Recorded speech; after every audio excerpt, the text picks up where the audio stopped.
Dun, Good dun, morning. dun, dun, dun, dun, dun, Yeah, I dun, guess good dun, morning dun, for you. dun, dun, dun, dun, dun, dun, dun, dun, dun, dun, dun, dun. Okay. How are you, Randall? The music just keeps going. Yes, the music just keeps going in my head because it's one of those sounds that they just keep looping around. Oh, my earbuds sound weird. I must be on silent instead of transparent. Hold on. There we go. Oh, much better. All right. Now I can hear myself. I got side tone, which really helps. Hi, Right. Simon. Good It's been morning. so long since I've seen you. Like about a minute and a half. I know, right? Funny that. Yeah, we were just in Well, a previous meeting, and now we're in this meeting, and then isn't it I'll fun? probably be in another meeting coming up. Yeah, it's Yeah, all good. yeah, me too. Yeah. It's good to be Right. wanted. Let's crack on with the show. Get to everyone's questions and let's Welcome just everyone to jump. Humpday Q&A. Yeah, Uh, welcome. Let's just jump straight into it. Like we'll if you haven't be seen the show before, watch the last week's. There you go. yeah, just play back the next minute and a half from previous Right. show. It's Yeah. just going to be the Let's same as I do every time. So let's here jump we into it. go. Anyway, yeah, so be nice, be respectful, be constructive. Everybody lifts everybody else up here. It's a good plan. It's really nice to be sharing information with your friends and with us, and we share information with you and all that. That's what's good here. Don't post anything if it's adult or rude or offensive. We do have ban hammers, and we will take action. Do not advertise or promote anything. So in the chat, you should not be promoting things. The only people who get to promote things on this show are people with their face on the screen. So if your face is not on the screen, you don't get to promote things. We can, because hey, we put time in to make this show happen. Don't spam. Do not post the same thing again and again. Doesn't matter what the content is. If you post it multiple times, we will use the ban hammer and delete your previous postings. But more importantly, if you're posting questions for us to answer by placing a Q in front of them, as it says in the scroll along the bottom of the screen here, if you put questions in there and you put the exact same question about 20 minutes, 30 minutes later, we will remove your place in line from the first and you end up on the second place in line. So, or the 17th place in line, or perhaps. So, don't do that. Don't post the same question. We have seen the questions. Unless your question has a URL in it, we don't see those at all. We don't even know that you've posted it. Nobody in the chat knows you've posted it. It just goes off into the magic dustbin of the internet. Harassment of any kind, again, is not tolerated. We do have ban hammers, so don't make us bring them and wield them. However, do have a good time. I have a great time doing this show. I look forward to it every week, and we have a good time because I enjoy sharing information, and I enjoy that people come up and ask information, and it's all good. All right, I think that does the do's and don'ts. Yeah.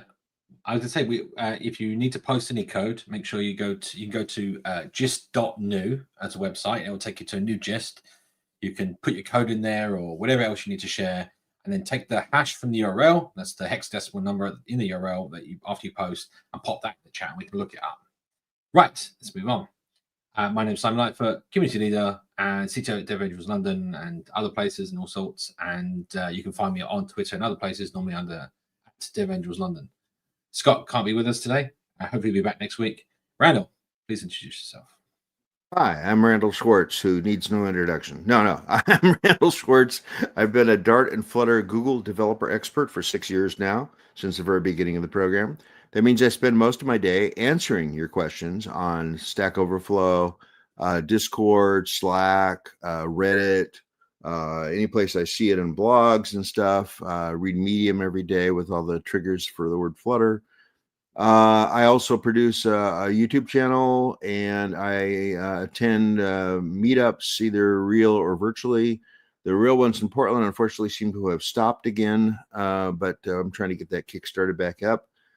And I attend conferences, and I basically, as a GDE, I am a liaison between y'all and the insiders, trying to explain what all's going on. And for this show, I am the question magician, which means I am the person watching the chat, looking for a Q colon in front of your statement. That lets us know that it's a question to us, as opposed to just you all chatting amongst yourselves, which you definitely do. So Q colon is our flag. Sometimes I actually ask you to add a Q if that really was for us, in which case you can delete the old one and just add the new one. But most of the time, I just don't notice them because I'm so got a lot of things I've got going on here. So if you don't put Q colon, it doesn't stand out to me. So be careful about that. And we've also got Danielle. Danielle, welcome to the stage. Absolutely. Yeah, because I mean, especially when you're on screen, Randall, I know you've got a lot more going on. Yeah. Anyway, hi everybody. I'm Danielle Cox. I am I'm the Flutter tech lead at a company called Our Leads, a startup. So if you ever want to talk about how we help people, help servicers keep people in their mortgages, help them refinance and stuff, hit me up. Not on this show, probably. But anyway, and then more proud of that than that is I'm one of the organizers of an organization called Flutteristas, which is for female and non-binary Flutter enthusiasts worldwide. We're working on our new conference, details to be coming, and yeah, so that's who I am. And part of being a Flutterista is I get to meet really cool people like our next person coming on screen. Quick, press the button. Hi, everyone. Hey, Daria. Welcome to the stage. Thank you. This is my first time here. This is very exciting and a little bit nervous, to be honest. And yeah, yes, there's some spoilers from Danielle and I guess from Simon too. So I guess I also need to introduce myself. And my name is Please. Daria Orlova, and I'm a Flutter and Dart GDE.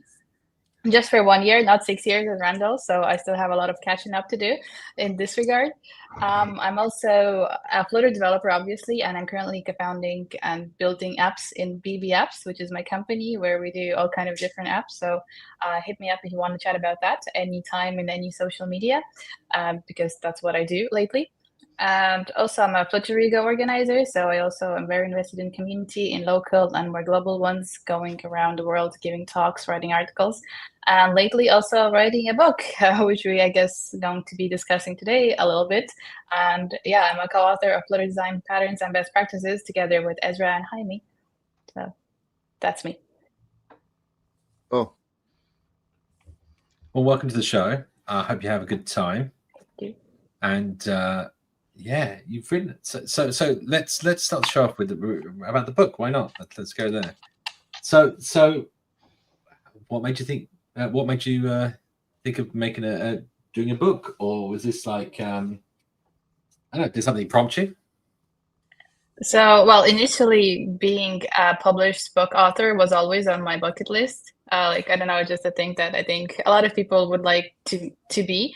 And I never really thought about it, the specifics of it, like how will it happen? Do I want to start writing a book now or so on?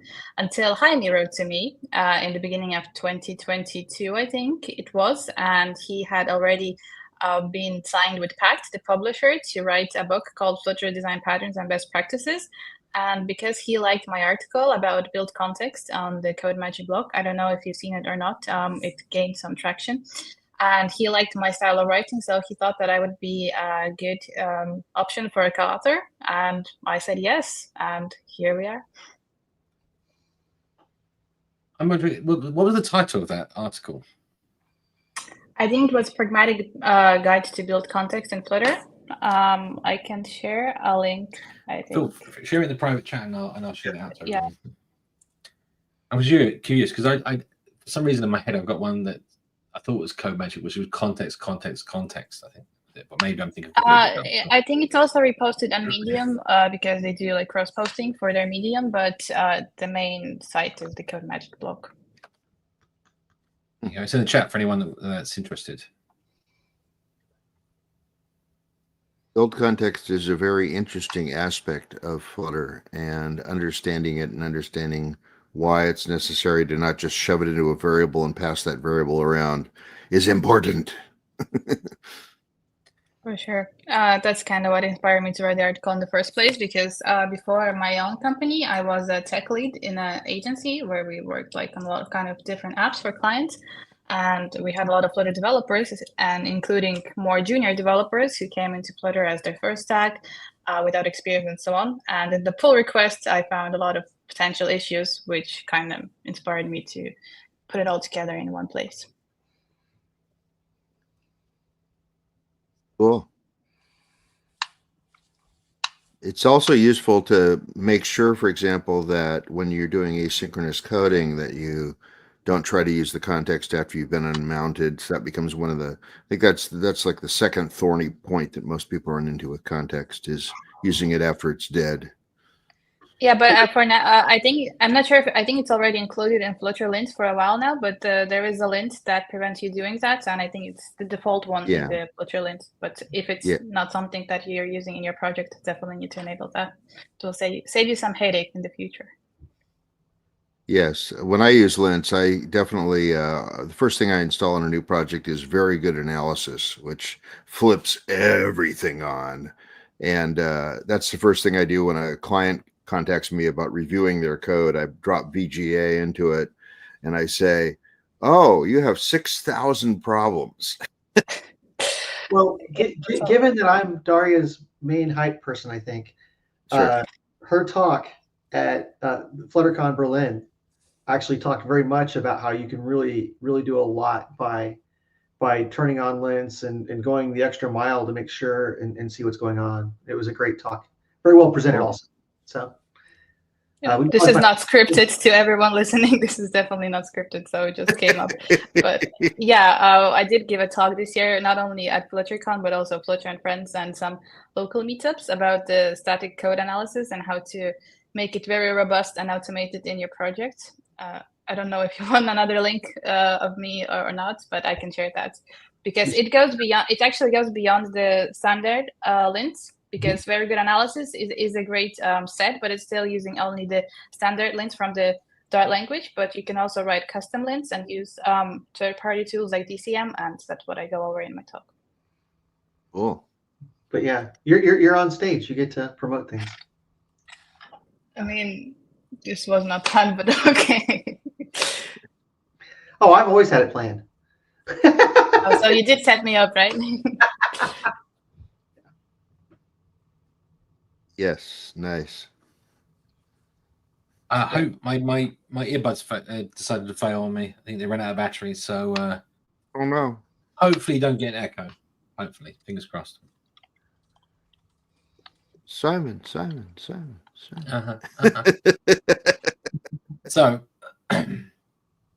yeah, let me share that. So how long did writing the book take you? More than it should have. That's every book. Welcome to authorship. Yes, welcome to authorship. I learned this the hard way. I mean, like previously, before writing this book, I only have written articles which didn't have really deadlines, because they were like more driven by me. When I finish, I publish it. But with book, it was different, because there's a publisher and they have deadlines and so on. So we had like an initial plan when each chapter was supposed to be submitted, because each chapter also goes through like a lot of stages before it gets finally approved for printing. And I'm not sure if we hit any deadline except the first one. To be honest. So the book was supposed to be written in around 9 months, I believe, but it ended up being 1.5 years, because life happens to everyone, especially when there are several co-authors, and there was a lot of juggling to do. So yeah, 1.5 years. More than it should have, but still posted, published, and I'm really happy that that's the fact. I'm curious. So, how much of the book had to be rewritten at the end after 1.5 years that had changed while the book was in editing and writing? One of the changes that I remember particularly was that when I was writing the chapter about state management, the vanilla one, and I was talking about using animated builder, and then the Flutter framework introduced the just listenable builder, which does the same thing but with a better name. So I was happy to change that. But honestly, not that much has been needed to be changed. Sorry, English is my second language, so sometimes I get confused. But yes, not that much was changed, because initially how we planned this book was to be a little bit more abstract and more also about the patterns and the approaches, and not specifics of the tools. While of course there are specific of the tools, because if you need to get practical, you have to use particular libraries and so on. But still, even if the libraries at some point go out of style, like become deprecated, or some things change, the book itself still teaches patterns and approaches which will be relevant even if the tools change. So that was the idea. That's always the difficulty with writing technical material because it goes update so quickly. I was just about to say, even before it gets published. I was gonna say, just flicking through, I was like, I wonder when version 2 is going to come out. When they are you thinking about releasing a second edition already, or oh my have you had enough for god, now? 'Cause that's it. Like, I think with this book, there's no second edition just yet. One particular chapter that I can think about would need to be rewritten is about access to the native layer, because at the time of writing, I was writing about the stable approaches, which was obviously meta channels, but I was writing about Pigeon. And as soon as FFI becomes like the de facto approach, this chapter will definitely need to be rewritten. But also, I did not want to put into the book, which is printed, an approach that is not yet finalized and complete. So there's also those kind of compromises needed to be made. it's definitely a challenge to I mean, it's a whole different ball game when you've got something in print. That's that's it. It's physical. It's printed. You can't go just change it. Oh, I forgot that little thing. No, you can't do that, right? So it's set in stone true. at that point. It's and why it's I'm also not even thinking. Go ahead. Sorry. No, it becomes hard at some point because you have to constantly reread your chapters because you're looking for typos, for fixes, and so on, different kind of reviews. And at some point, it just stops making sense because you have seen this text so many times, and you're like, "Oh my god, am I going crazy or what?" And you need to take a step back. Like this works with any kind of material content that you provide, but with books specifically because there's just so many iterations. And actually, one of the things about the printing part of the book that I spent most of the time on was code snippets. Like this was the hardest part, to make the code snippets fit on the page and also still make sense. So there's like Easter eggs, some code snippets, if you paste them completely like word for word, they will not compile because they were edited to fit the logic on the print version, but the actual code itself would need to be a little bit different. So there's a lot of this kind of work too. So if you're looking for the book, there is actually an Amazon link I've just posted in the chat at least for Code.uk. So I'm sure you can go find the book wherever your nearest supplier of books is. So yeah. Also, you can purchase it straight from the Pact website, and I think they also have this thing like subscription. If you have subscription to Pact, you can read the book with the subscription without purchasing it. I'm not sure how exactly it works, but I've seen this option. So something to was it O'Reilly that first started doing that? I remember I think it was O'Reilly that first started doing a subscription-based model for books. It was really popular. I don't know, it feels like it was. Anyway, history. I remember those nutshell books. Like those were always awesome. Yeah. And by the way, for anybody else that knows, if you buy the hard copy, you actually can download a electronic copy included with it, so you can do it both ways. Because I usually find myself liking the hard copy better for technical books, but having the the PDF on my phone, if I want to read part of it when I'm out and about, I can do that too. Yeah, you get a PDF and also everywhere. Oh, sorry. I just wanted to mention that, yes, if you buy a print version, there is a QR code at the back which you can scan, and this leads you to the Pact website, and you can get the PDF, and I think the Kindle version too, probably. So if that's something you would want to use for reading the book. I just remember those days you just carry around a massive heavy book, dog-eared and everything, all burled up at the edges from going in and out of a bag, I was actually very surprised that print version was the most popular option that is being sold. Like most of the people order print versions. I guess it might be because of the price difference is not that big. Like they're almost the same on Amazon, so it makes sense if you buy the print version. I find it really difficult to read technical, long, like a book like this. I wouldn't read it on a screen. I just wouldn't read it on the screen. Agreed. I prefer read my technical reference in book form. However, I'd read a story on the screen, so it's kind of like difference between fiction and non-fiction, I guess. Yeah, but I also actually read technical books on the printed version. They somehow make more sense and are easier to digest this way. I don't. This is actually very counterintuitive, I think, because it's a book about digital, electronic technology and so on, which you would be copying and pasting, but not really. It doesn't work like that. Yeah, I read my fiction on a speaker usually. I listen to it. Cool.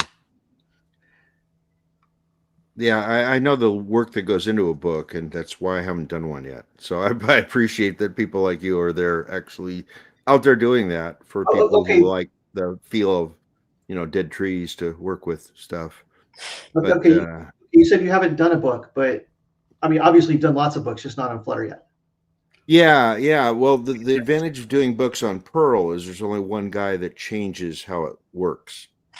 And so that made it move a lot slower. There's hundreds of engineers making commits to Flutter as we speak. So it's really tricky to write anything about Flutter at any given point in time.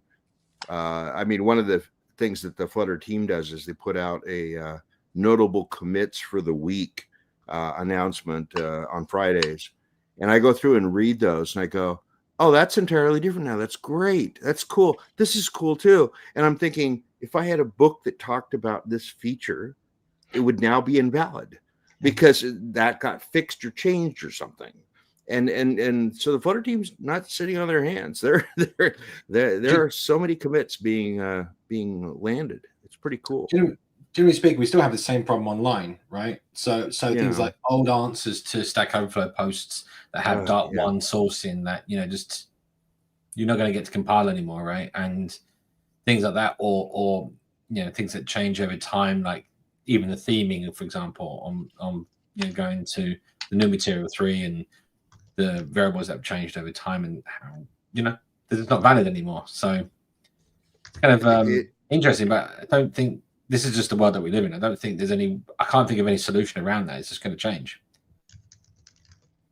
Daria, was there any unusual thing that came out of like you were processing something to be able to write about it, and you went, "Oh, that's how that works," or like that kind of an aha moment? Did you have anything like that as you were going through writing this book? Is the writing of it helping you to know it better?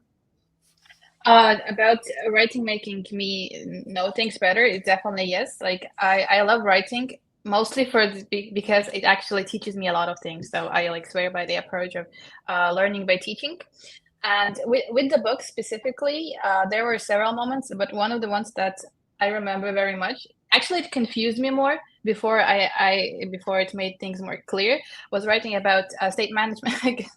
Oh my God, this is like a topic that always comes up. But I mean, state management patterns like MVVM, MVI, and so on, because these are the patterns and in general tools that I worked with during my projects and so on. And I understood them intuitively, like I had the hands-on practice with them.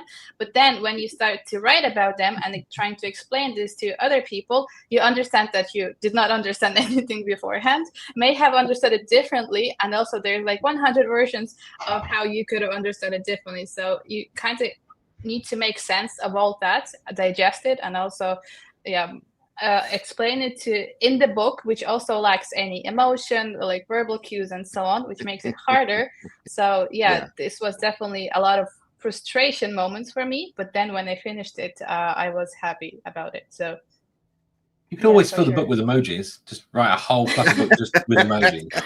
I'm not sure how the publisher or the editor would be happy about that. State But I management could do tongue that. sticking out. State management tongue sticking out. I think if I do a self-publishing, then this would be definitely my approach. Yeah, definitely. Yes. Riverpod, heart. Yeah. All right. Anyway. Right. So if anyone has any questions for Daria, Yeah. Daria's only got another half an hour on the show. So I'm if you've watching. got I'm watching for him. any questions, make sure you ask now before we Yes. before we Please lose do. the option. Yeah, actually, did you talk about render objects in here as well? There's always the topic that comes up, like people are really interested in the inner workings. Daria. Sorry, I think I missed that. So I said, did you mention render objects in here somewhere? Yes, actually, in the first chapter, I think it was. Yeah, in the first chapter where we they did get a mention where we discussed the performance and building performant UIs. So it's together with the build context and different types of widgets and elements and all of that. I had a thought recently about writing up, maybe recording some articles around doing custom render objects. And what I mean by that is, so something that's been floating around in my mind for ages, which no one's done yet, which I've actually wanted to do for a while. This is so for those that don't know, so you've got a render object, which is the basis of every renderable element that you see on the screen. That is not that's the base type. You have render box and you have render sliver. These are the two types of what's the word, layout that you can do. So you have a box layout model and you have a sliver layout model. I was thinking about adding another one for mapping for latitude and longitude. So I was thinking, why can't you just place widgets down based on the position, in latitude and longitude, and then when you've got a map, that wraps that, it would know where to position them on the screen relative to how much you've zoomed and everything else, and that's kind of like baked into the layout code, which I felt would be way more performant than maybe some of the other approaches that you've seen with like rebuilding widgets all the time. Like you can. I thought maybe that's a kind of an interesting way of taking advantage of having that. There is actually there's an example of actually doing custom render objects in the Flutter repository under the layers folder, I believe. There's an example which uses what are they called? Radial coordinates? No, they're not called radial coordinates. Not Cartesian. No. Polar. Polar. That's it. Yeah. Polar coordinates to lay out objects instead, which I thought was kind of a neat idea as well. So if you've got widgets you're trying to put down, you don't have to have those widgets going down in like a box layout model. You could do whatever layout you choose. Mm-hmm. Cool. I have an idea for a travel memory kind of app, and this sounds like this would be a very useful kind of layout for this kind of apps UI. There's too much. There's quite a few applications where you want like a lot. So the virtual, damn it, what's the widget called? Help me out here, Randall. The widget where you can pan around and zoom in. Interactive viewer. Interactive viewer. That's the one I was thinking of. Yeah. So there's a lot of times when people want to display stuff like in a larger visible plane, and have it really performant. And we've got the two-dimensional scrollable now, which with slivers, which does help. I don't know if I would have necessarily used that approach. It might have been like a better sort of base render object that could actually probably give a better performance using things like quad trees to actually, constrict the layout to only have certain planes that are visible. We have what I believe is a Daria question. Yeah, a good. Yeah, please. Also, before we move on to the question, what you were talking about also gave me a thought. There is an app. I think it's a web app. It's just like website, and it's a website for tracking aurora, like the Northern Lights. Yeah. And what they do is they translate, like with some physics formulas and so on, they translate the data from the satellites and so on into actual projection of aurora on the map. So I wonder if this could be a good use case for. Yeah, I mean, any projection mapping, that's your layout, right? So if you go from one space to another, one projection to another projection, which is basically what you're doing when you're so from a box model, you're using Cartesian coordinates, right? So when you do an offset, what you're actually doing is a projection into a positive or negative XY space. And the same goes for like if you're using slivers, then you're talking about the scroll position, you're talking about one axis. Yeah, so there's no reason why we talked about polar coordinates. There's no reason why you couldn't do a layout based on where in the sky something is and have that projected and then clipped to the viewport. So, and as a small coincidence, the person who wrote Boxy also has a pub package that does azimuth and altitude calculations for things like the sun and the moon, and would be able to be used to translate positions of stuff in space. Very cool. So it's like that's like a weird collusion in this show about render objects and and polar coordinates. Yes.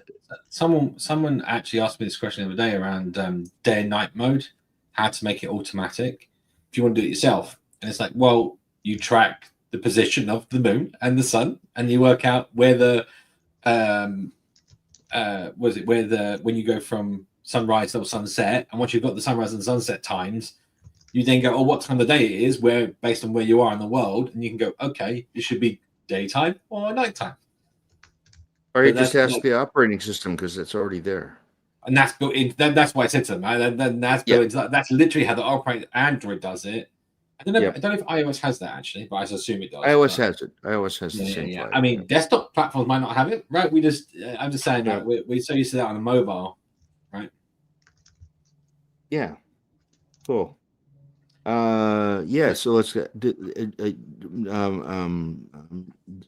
question. Where's the question? It's here somewhere. Here, this one. Collins. So what are some of the most important patterns in the Flutter book? I'm going to buy a copy. This is just a quick overview. So what are the most important patterns that are in the book? All of them. So, okay. What I wanted to say is how the book is built in general is what we wanted to do is to give a guide on building an app from scratch, like from the very beginning to the full working, tested, and so on solution. And like each chapter built on top of the previous chapter. So it's not like each chapter is isolated and addresses each patterns within isolation. They all work together and they build like a whole app with best practices and design patterns. So these patterns are different, and this is how the patterns were selected in the first place, those that made sense for the goal of building an application. So it's not just like all of the design patterns taken from the Gang of Four book and translated into Flutter. It's not that approach. It's more pragmatic in terms of what actually needs to be used to build an app. So we go from best practices on UI, performance, responsiveness, all of those things, accessibility. Then we move on to favorite topic of everyone, state management, how to do it the vanilla way without any third-party packages. And I think this is these patterns and these tools are important because once you understand them, then you can make more informed decisions on, do you actually need third-party libraries? Like, what are you looking for in those state management libraries and so on, rather than just fighting about every new state management library.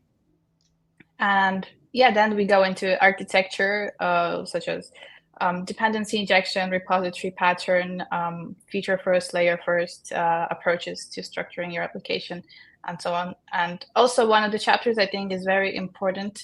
It's not about patterns, it's about best practices, but about concurrency in Dart, because I found seen a lot of confusion from people coming from my experience. It was from native Android background, from Kotlin, because Kotlin is different to Dart, and concurrency in Kotlin, especially before routines and everything, was different with multi-threading, and there was a lot of confusion about how Dart and Kotlin work and so on. So this chapter on concurrency in Dart is also, I think, most important best practices. Cool, right there. We have a prop. Yes. I think there's it's kind of interesting, right? I think a lot of programming. I mean, this app doesn't just this book doesn't just apply to Flutter, right? Like, it's a great example use case, right? But then you could take this knowledge and port it to any application building on any language and platform. It's the principles of everything, the reasons why you choose to do things a certain way. We get the questions on here a lot around this kind of stuff, and a lot of it comes down to just there's always different names for these things, like single responsibility principle and all this kind of stuff, but like, keep things simple, keep things easy to understand. Don't just mix everything together, because effectively you could write a whole app in one file, or one ginormous class, and just have a random function name for absolutely everything. It's not going to go. It's going to be hell to maintain, right, and edit and change things. And that's the reason why we choose to organize and architect the product in such a way that we can maintain the product over time, and that we can give it a longevity, right? We invented globals first for a reason. Globals were invented. We did not teach you that. You did not hear it.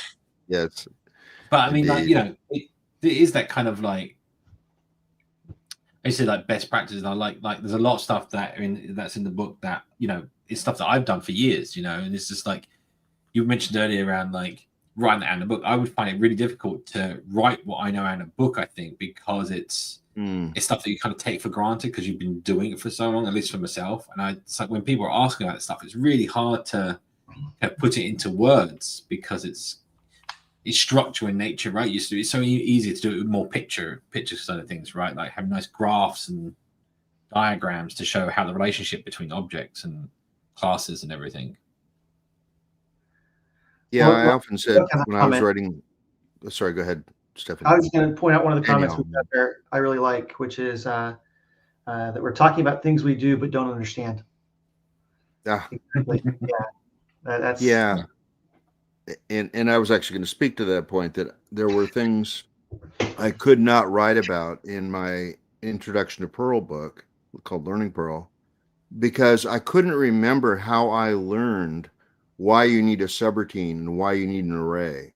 I had been programming for so long at that point that I couldn't remember how to get started with those two subjects. So I just left that out. I just presumed they knew that and just wrote the rest of the book. And it turns out people said, this is my very first programming book, and I still learned it was great. And I go, how did you do that when I didn't explain what an array is for? But sometimes people pick up on things. But yeah, I have to write about something I've discovered myself recently. It's because I have to remember the process of getting from where I was before I knew this to the current state that I'm in, and remembering all those deltas is important to being able to have somebody else join the same path as you've gone through. So I'm sure you've faced a lot of that as you're writing this. Yeah, I do hope that what we do on the show hopefully is impart some of this knowledge, and people can take this on board and work with it and learn from it and take it into what they're doing as well.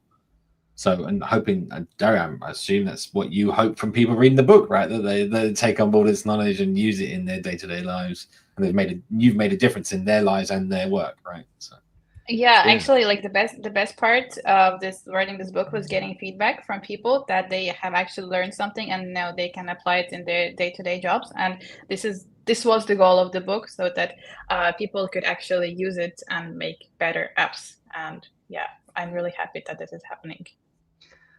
Well, and I hope that sometimes it's not just the technical stuff that we're imparting. It is ideas like, when I started programming, everything was more waterfall. You did everything at once and you made it work. Whereas like like in your book, like you're talking about here, it's much more about let's get something working and then let's make it better. And let's make it better. And that kind of an agile type of development is something that people need to kind of learn. You don't have to do it all at once. In fact, actually, that especially if it's like a side project, that can be much more frustrating for yourself, and you would lead for you to quit. So get going something, make progress, and keep. It's interesting you mentioned it. Just arose a memory in my head. Like there's a point in which you're programming that you just don't know what class to make or what structure to put together, and as you get more experience, you can go ahead and say, oh, I'm going to start this app and only choose to do this portion and build it in such a way that you can now plug in other pieces of the puzzle because you know where you're going to go to next in your mind. You've got a plan. You've already got like maybe 4 steps ahead, 5 steps ahead of where you are right now as to where you want to go to with the product. And you could start at this beginning bit and even launch the product in that sense, or start at least with a working version of the product. And it's like, as a beginner or intermediate, like as a beginner, you're just like, I don't even know what to do. And then as a beginner, as a sort of intermediate developer, you're like, it's all about how do I know what I want to do and I know I can do it. I just don't know the steps in which I want the best to do it in. There's always the thought in everyone's mind. It's never best is immaterial. It's more like just have a way and stick to it. Yeah. And then you get to the other extreme end of that, where it's like you have so many possibilities that you're flooded. And you go, oh, I could do this with this kind of a pattern or that kind of a pattern and then I'm thinking about what else I have to plug into it. And I go, yeah. The technical term for that is information overload. And it's happened to me several times. Information paralysis analysis, right? It's like, the answer to this is just pick one. Just start. Yeah. Yeah, I think Randall's answer is Riverpod at that point. So won't like my book. One piece of it, right. Oh, that's Yes. fine. That's fine.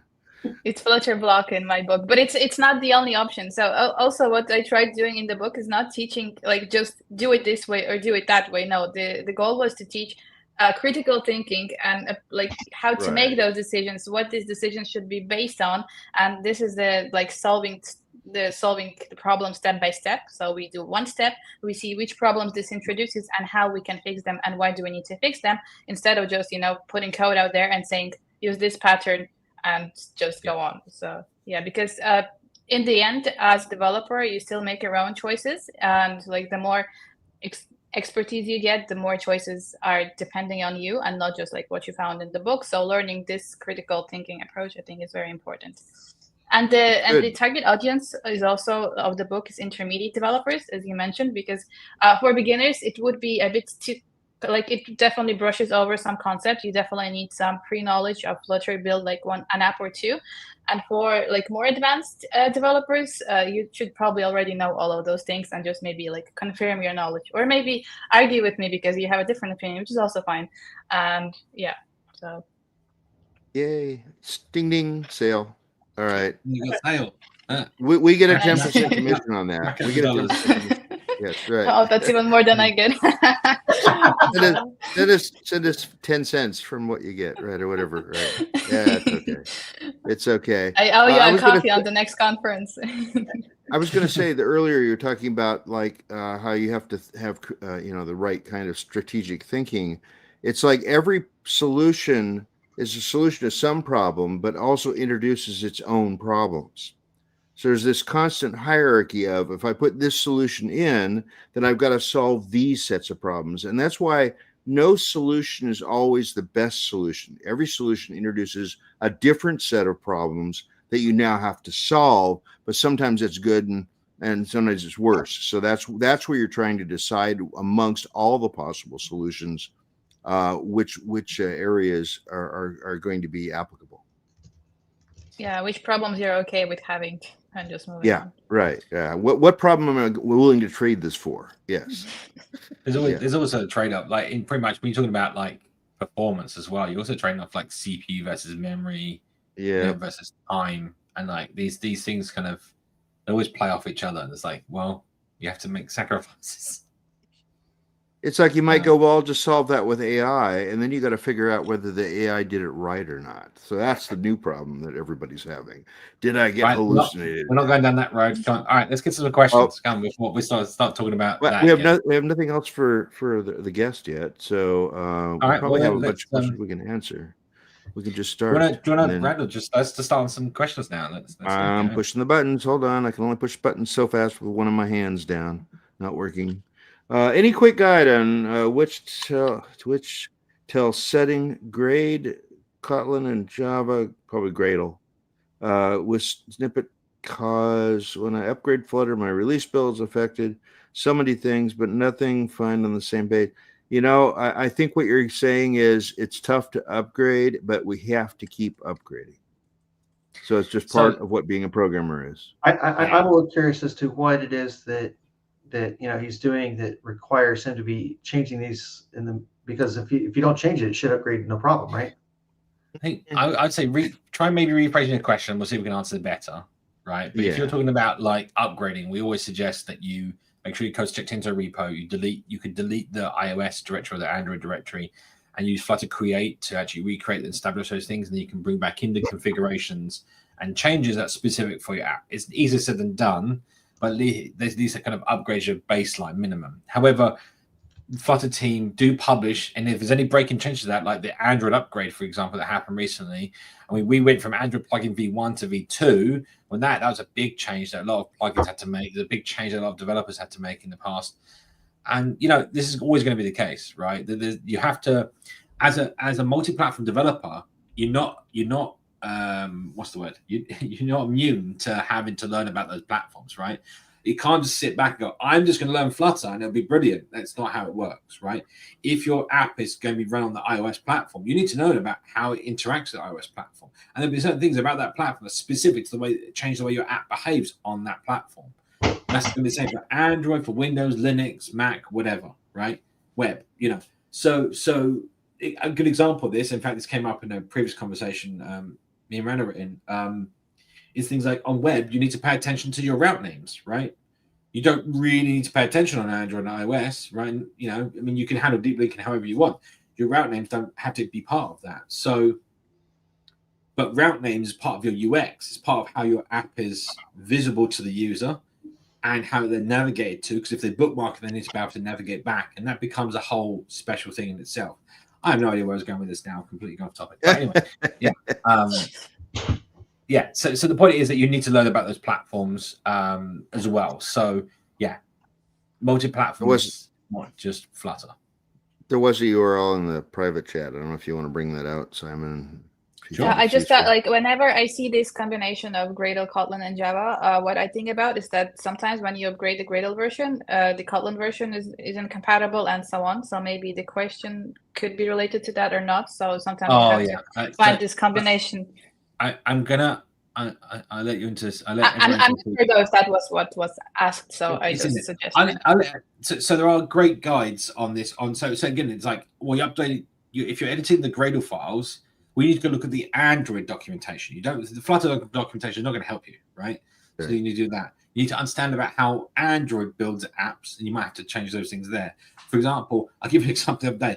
I had to upgrade some stuff, and I spent, I think it was 2 days finding the right incantation of versions between Gradle, Java, Android plugin, Flutter, Dart, wow. And then all the other plugins and everything else, like the right combination of versions that would all work together and not be problematic. And then even then I was like, oh, I'm gonna have to fork a couple of things and change them.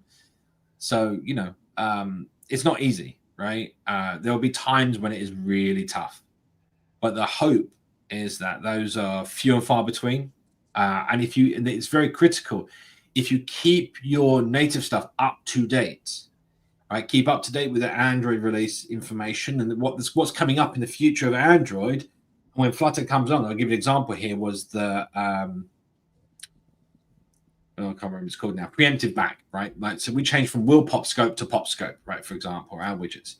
That change was already released in Android, like 2 versions previous, and then the Flutter team migrated, and then Flutter team were releasing this in their breaking changes as this is going to happen in the future. You should pay attention to this. We brought it up on the stream several times for people, and there's still people like, oh my God, why is it all changed suddenly? It's like, well, you know, you have to keep up to date. Anyway. Yeah, I will admit that when it comes to those kinds of things, I fight and fight and fight, get it working, and then pray I never have to touch it again ever. It's beneficial though if you do keep your version. It's the same as like dependencies. Keep them up to date. Keep them on. You should, each time you do a release build of your product, you should be looking at those dependencies and like literally after you do a release ready for the next release, start looking at those dependencies and go, okay, have they got any breaking changes? Have they updated their version? And start always progress, because otherwise you're going to be so far behind that to move up to date becomes a lot more difficult proposition. Whereas if you just spend a little bit of time consistently all the time keeping up to date, you wouldn't have those problems, right? You wouldn't have weeks of problems or who knows what, right? Like, yeah. And I mean, I have not had these kinds of problems with Flutter. I used to have when it was a straight up Android development, so that's always good there. But the one thing I'd recommend is when you do make changes to the framework, try to understand why you're making them, because that may help you in the future. Although sometimes it's so long in between that you've forgotten, so it's not a perfect solution anyway. But try to understand why you're, like on iOS, when you go in and you make a change, that give yourself permission. Try to understand what you're trying to do there, when that's needed and stuff. So that'll help you in the future.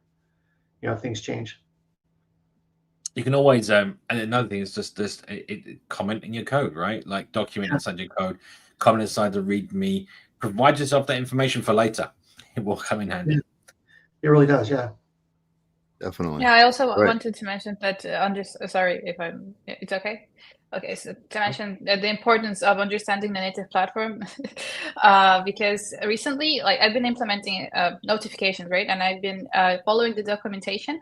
The problem is that the newest Android project, they have migrated to not calling both files build Gradle, but one of them is settings Gradle, and also changes the language in which you have to describe that. And the documentation is lacking. So you have to kind of understand this from the Android perspective to make sense of the Flutter documentation. So yeah, sometimes that's the only way for you to actually make things work.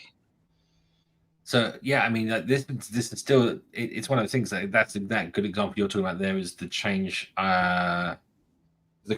changing the way that the Android Gradle plugin works. And so no, it was the way that Gradle changes the way that plugins work. Sorry, it's the plugin system. So you've moved all your plugin definitions to the settings.gradle instead. And they've changed a whole new architecture of doing plugins. And it's like, well, this is 2 steps removed, right? As a Flutter developer that's using Android, that uses Gradle as its build system, it becomes really difficult to keep up to date. But it's definitely something that needs to be done. Right. This next question. Come on. Let's Well, crack I understand Dorian needs to go real quick. So do we want to say goodbye and all that? Do you need to dash off, Daria, now? I have 5 more minutes. Oh, okay. Okay. One more question. Join us for one more question then. Yes. Image takes time to load. An app gets negative review. Get faster networks. Used a cached image package, but can't change the backend codes. The image size is more than 10 meg. How to fix this issue? Make the image smaller. So I can tell you what. So the problem here is downloading a 10 megabyte file when the app starts up, and it's saying I can't change this because I can't change the backend. There's no solution to this, but change the backend. Yeah. Yeah, a perfect solution to this would be if the backend would first send you the smaller version, which you can like blur and show the blurred version so that it downloads faster, and then the full version. I think like Volt and a lot of apps do have this approach. I'm not sure if it has a name. It probably does. I just don't know it. But so it does involve fixing backend. There's blur hash, which gives you like a blurry gradient. But then you can also normally have thumbnail. You just do thumbnails, right, of your image in various different sizes. And then you can then progressively download those. There's also progressive JPEG, which actually does that as well. So it's one of the things that actually, you just mentioned this, but it's one of the things I really want Flutter to support, is it doesn't natively support that. It's been in like the Flutter engine like pile of issue tickets for a long time. Progressive JPEGs that you have that blurrier image, and then as it loads more data, as it streams it down, it gets clearer and clearer and clearer as it downloads more information. But yeah, when it comes to the questioner here, Adil, you need to change the backend. So the way you do this, if you need to, is that you put another backend in there, right? What we mean by that is you put another layer, right? So you might not be changing that backend code that's producing that content, but you produce a new backend piece that reads that content in the backend in the cloud, where it's got high bandwidth and it can do that, and then it produces those artifacts, those smaller thumbnails, those other pieces of information, and then the app consumes it from that new backend or from the new bucket or from wherever, right? Yeah, because my first question based on this is, well, why can't you change the backend code? If it's like I said, if it's somewhere external, then do what like Simon said. Sorry. No, I was just saying, if it's somewhere external, you can create something in the middle. You can try to figure out stuff that works better. To do something. Are these the same images, or are they images? Is every time it's a totally different image? Because if it's the same image, you could maybe cache a smaller version, or you could do something like that too.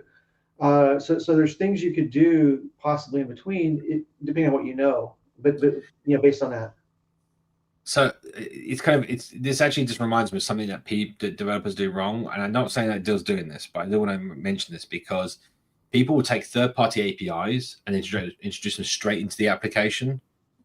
That's never a good way of doing it. You want to have your own API that you define for the application specifically, and that consumes those third-party APIs. So, for example, let's say, you're talking about images. Maybe it's like a catalog of plants or something, right? I don't know, birds. Pick something that's huge, right? and they're really high res pictures because it's coming from like the nature government site or whatever, and they need them the highest quality. Your app should not be consuming that API, all of those high quality images directly, right? Because it's not built for an app, right? It's built to be consumed by another backend system that you would write that is then consumed by your app. That allows you to aggregate and choose the content specific for your application in a way that can be best consumed by your application. Or So in this case, hopefully- you could create a smaller version of the file, and presumably wherever you're back in, whether it's the cloud, whatever cloud kind of thing you're doing with that, presumably that connection with where you're getting this 10 megabyte image from is very fast. Yeah. And so I if you mean, do that and then shrink a lot by what you're sending back to yourself, that would help right there too. so a lot of the time these other APIs would have a way that they're doing their updates, maybe nightly updates, different version numbers, who knows. And you would just set up like a cloud scheduler job that runs your cloud function, that's running your Dart code, that once a night goes, fetches the data, generates all the thumbnails, updates your local database, and now your API is up to date with whatever the data source is, right? Yeah, there's lots of ways of approaching it. Well, all right. All right. Moving on. Well, thank you, Dario. I don't want to keep you too long. We're already out of time. My hour's up too. Lovely Thank book. you so much We for hope to having have me. you back. You're welcome back anytime. Helping us answer questions. Yes, welcome Sure. back. Yeah, hopefully see you sometime soon. Thank Right. you. Bye bye. All right. And I got to Bye for jump now. on. Bye. My hour's up too. So bye. All righty. The next one is for me, and actually, you're and her time's Yeah, gone too. So it's just the two of us. My God, that was a I can say goodbye. quick, Anyway, quick eject right. there. Let me push Right. a couple buttons. Let's come on. Let's get through these. Because the next one's for me. Then, how do I become before we just jump on the next question? I just want to say, if you have any requests for live coding or questions or any thoughts you want to see, get them in the chat. Make sure you mention live coding or something, and then we'll see what we can do. We do want to try and keep the limited time today, so get them in now. Yeah, we're already an hour in, and we still have 8 questions to go through. That's typically an hour, so I think we're probably already close to the 2-hour limit, even with this. So this one I'm going to answer pretty directly, and actually probably not the answer you were expecting.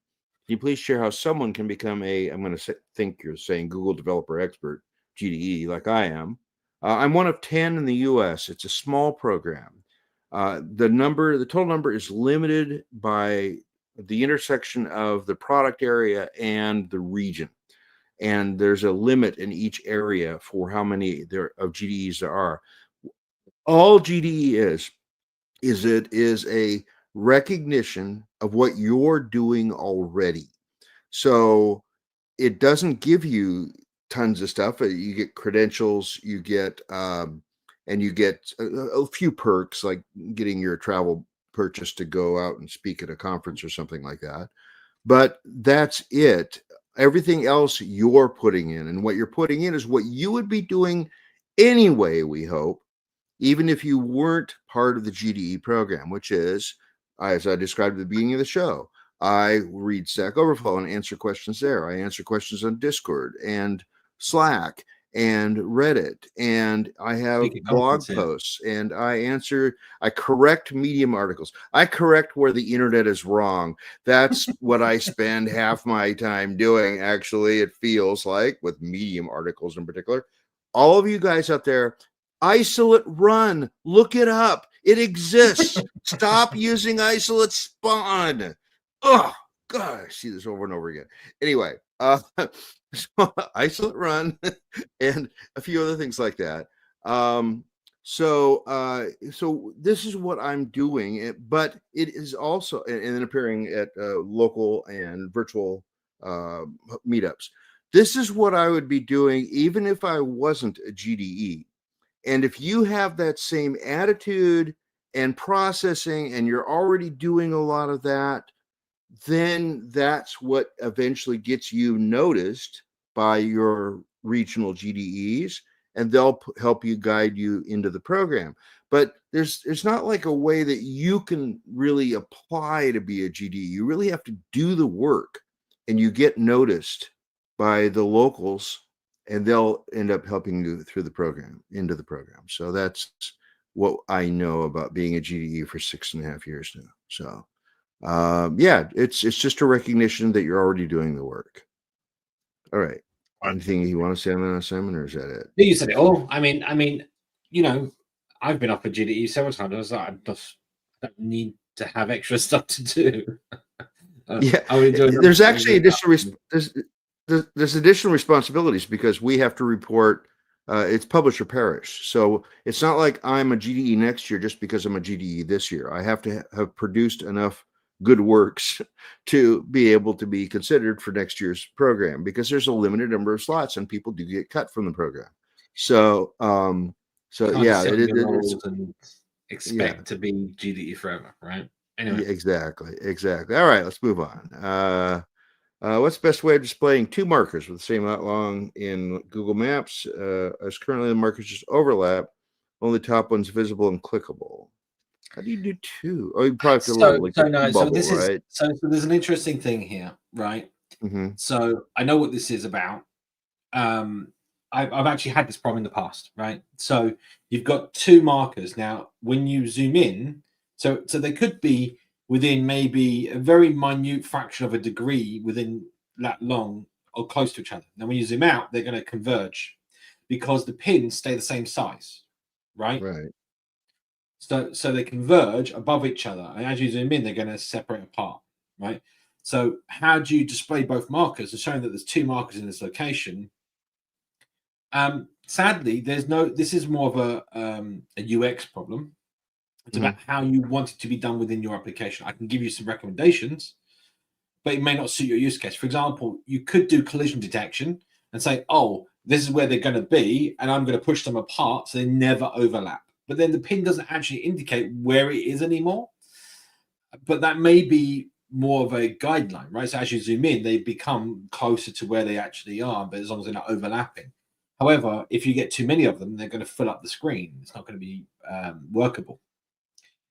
There's pros and cons to all of these solutions. One that I favor that I've done in the past is that you display one pin, right? You work out, you can work out what an overlap of location is. So based on the zoom level, you can work out. So there's if you I'll put a link in the chat because this is the if you ever do anything with maps, this is your life-saving article. Okay, I'll put it in the chat. So this is a link to Bing Maps article on the tile system.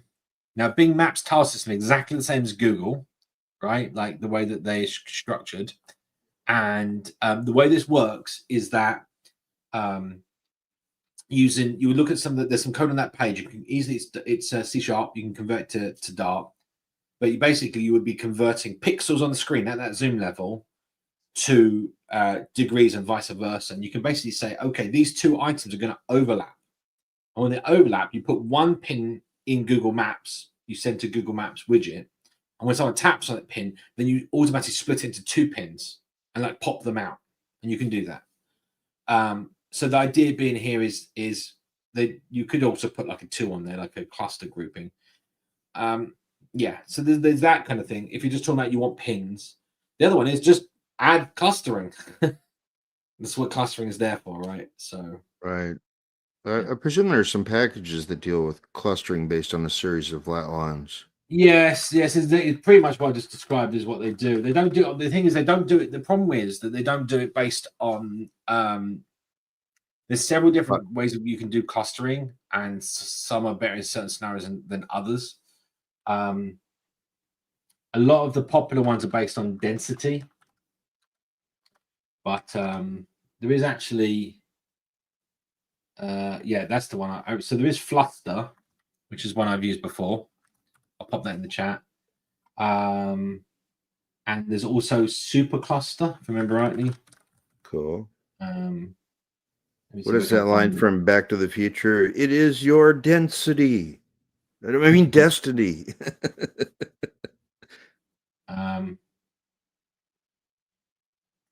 Yeah. So yeah, there's a few variations of Supercluster as well, but there's the basic Supercluster.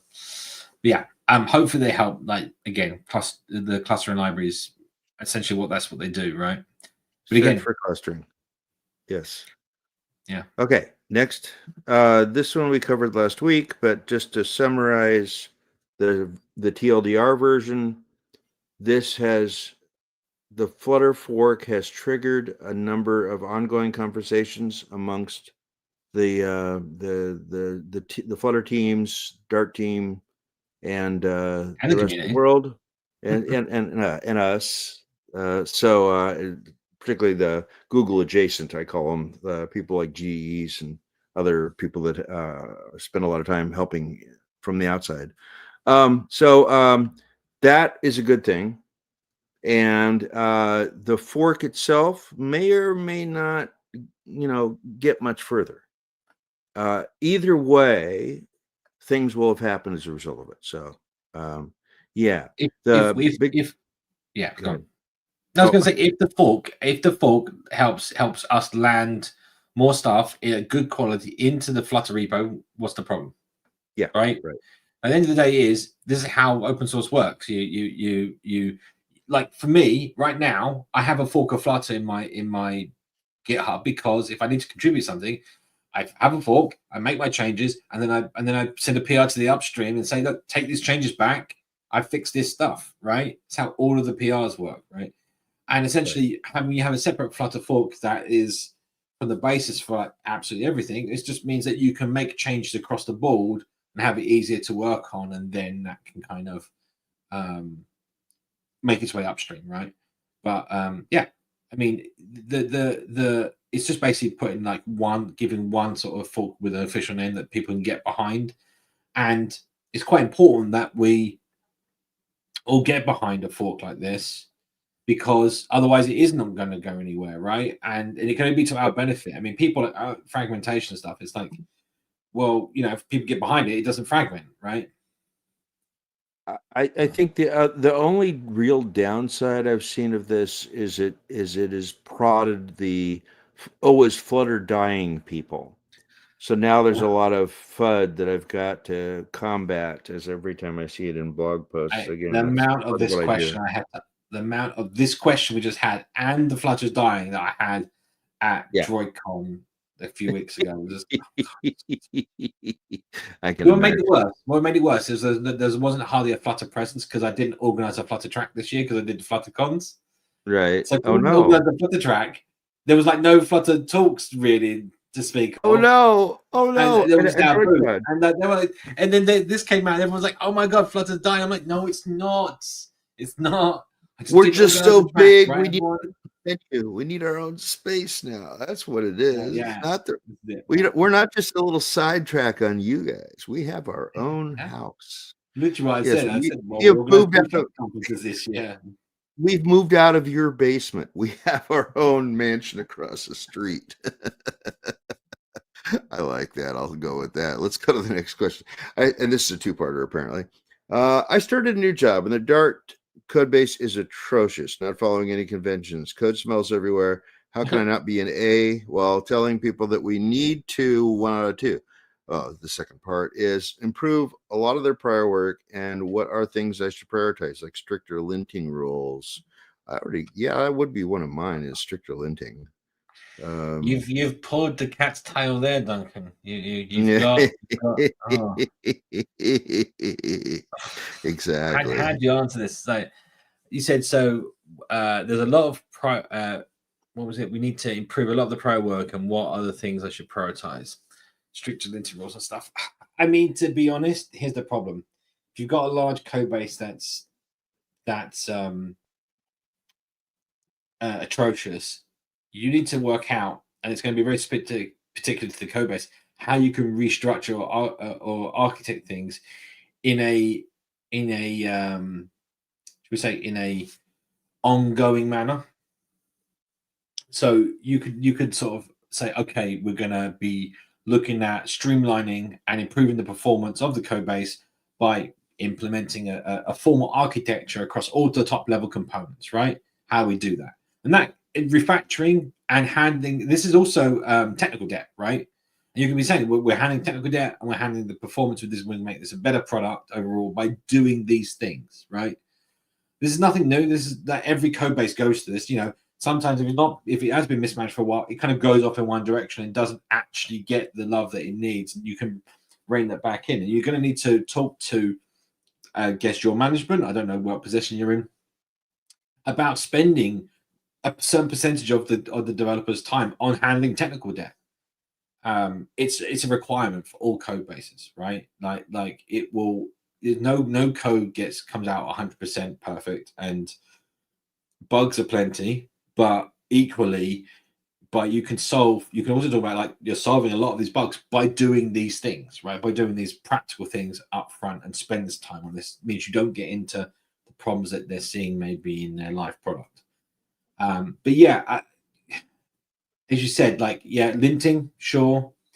Architecting things better, and just taking the product maybe chunk by chunk. But there could be some things in there, like plugins that reducing like the number of plugins and dependencies. I'm betting you've come to a code base that has a bajillion dependencies, and they all do. You got like maybe 5 different dependencies that do all the same thing slightly differently. Yeah, that's always a bit awkward. One of the things that slows down the increase in technical debt is to have a real working code review practice, so that people can't put things in without somebody else also saying, yeah, that makes sense. Because it's real easy in a code review if you have a pretty good working relationship with everyone. That's a question maybe as well here. But if you have a really good working relationship with people, it's really easy to say, we already have this in the code base that does this. Or, there's this other package that I've been using that I think would introduce solving this better than doing it this way. So you get that kind of dialogue going on, which, if it's only you committing directly to master, without anybody's other eyeballs seeing it, it's gonna guaranteed to introduce technical debt, guaranteed to increase your technical debt for sure. And again, yeah, I think very good analysis is great. It flips on all the bits, and you should be coding according to. I disagree with a few, and I sometimes turn them off, but everything else I'm pretty happy with there. Okay, are we done on that? Can we move on? Yeah, I'd say, Duncan, the other side of this is, if you've got a particular scenario, you said there's bad code smells everywhere. Find maybe a particular thing's got bad code smell. Look at who wrote the code, if it's still in the company, or go to your depending on if you're a junior or senior, go to your tech lead or the next level up and discuss them. Right, like, say that you found these issues and you find that this has been really hard to work with. It's taking you twice as long, maybe 4 times longer to fix this thing, where we wouldn't have had that problem if we just architected it differently. Have those frank conversations. You may not. I don't think you're going to roll anyone the wrong way if you're you're not stuffing it in their faces. You can be apologetically saying, I'm really sorry, I feel like I found these issues. Like, you don't have to be like, this is wrong, because that's not going to help anyone, right? So anyway. Okay. Next one, I actually have an immediate URL to show after I put this up. What's the difference in a factor constructor and a static method constructor? And Remy did a really great piece on this, and he's maintaining it as things change. This is the URL for this. I still am waiting for asynchronous factory constructors. That'd be so helpful. Yeah, but they don't have them. But why did that not show? It shows over here in live. That's why I'm trying to figure out why it's not showing on the screen. It's because you have to bring it up, right? So this is Remy, the author of Riverpod and Provider and Freeze and a bunch of other stuff. But he's responding to someone asking that very exact question. And rather than us going to, we could actually skim through the article and explain it. I was just trying to get out. And that's exactly what Simon's doing. All right, Simon, I know you too well. We've worked too often on these shows together, apparently. Let's see if I can get this up on the screen. I knew it would be handy to at least have come up with the URL so I could paste it so you could have it. That was the important part. Why are my earbuds whistling? Yes. Right. Yeah. So let's hide that. Yeah. So the difference between a factory constructor and a static method. That's just summarizing what a factory method is. Yeah, and what a static one is. It's interesting. So originally, I don't know if Remy gets into this, but originally a factory constructor. So there's actually kind of a cool thing that we used to do in Dart code. So a factory method you could not reference as a function. Constructors could not be referenced, right, as functions. Now you can. So this means that you can pass. Let's say you want to pass a constructor as a parameter to another function. You can do that now because it's just a function like anything else that returns the object that it's creating. But you couldn't do that for a long time. So so constructors like this and factory constructors could not be called in that manner. They couldn't be passed by reference, but static methods could. So a big thing that we used to do is actually make static methods like this instead of factories, just so that you could pass this function by reference. So if you had like a generic that took like a functional parameter, function parameter, blah blah blah, like from map like this, then you could then pass over and have like a map or a list of class to function or something like that, and it would work. But yeah, it's not so common anymore because you can now pass factories and constructors by reference. There are now tear-offs for constructors, which is really helpful. We did actually have tear-offs. We did actually have. If do you remember? I'm going to take you back now. We did in Dart 1. We did actually have. You were able to actually reference functions. Yeah, we had function tear-offs. We had function no. Constructors. Well, the name of a function. With a hash at the end of the class name. So you put the class name followed by a hash, and you can actually reference it as the constructor as a function. Oh, but then when Dart 2 came out and we got strict typing, that went away because the hash at the end was dynamic the way it worked, and it was all like part of the Dart 1 typing system. It wasn't supporting type 2, so they got rid of it, and not hardly anyone used it as well, right? So I don't remember being told that exists, so I'm you can go. I don't remember it. The hash at the beginning, so you can still use a hash. For those that don't know, you can actually write a hash followed by any symbol that you like, and that becomes a symbol reference. I can't remember if the hash at the beginning or the hash at the end right now.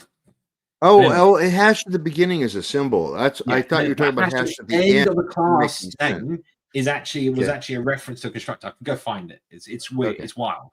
Yeah, sure. But yeah, it didn't exist. It doesn't exist now. So anyway,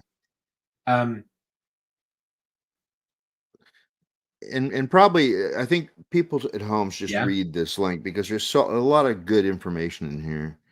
I mean, and it's so the answer ultimately is that they're not subsets of each other. I mean, they're each one brings unique properties to the game, and so you can't just say always use one or always use the other. There are times when one or the other is more appropriate, which is great that we have both still.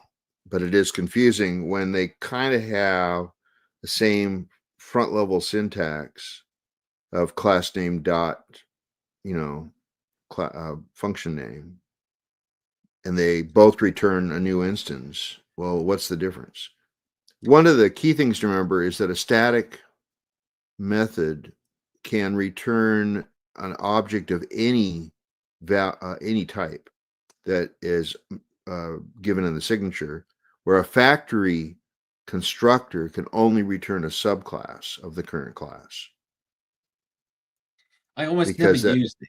I also never hardly ever use these. The shorthand syntax for the super thing. Yeah, but this is used inside the framework quite a lot. Yep. Where you have like a base class like list that has a constructor that let's say would equal hash list or whatever the implementation is, right? Yep. And you just don't see that being used. I mean, it's very rarely in your own code. That's not if it's a library or an API or something like that that's shared. I can see that making sense, but yeah. It's also good that this article has been updated a couple of times as things actually have changed. Like we've gotten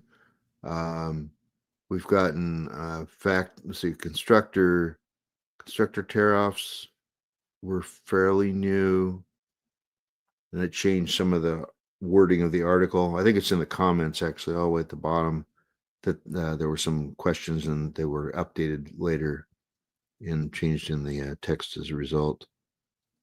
And of course, there's, from decades ago, which nobody remembers, we used to put new in front of all our constructors. And so there is only actually two needed use cases. Yeah, he's talking about that. There's actually the use case of future, which is not actually mentioned in here.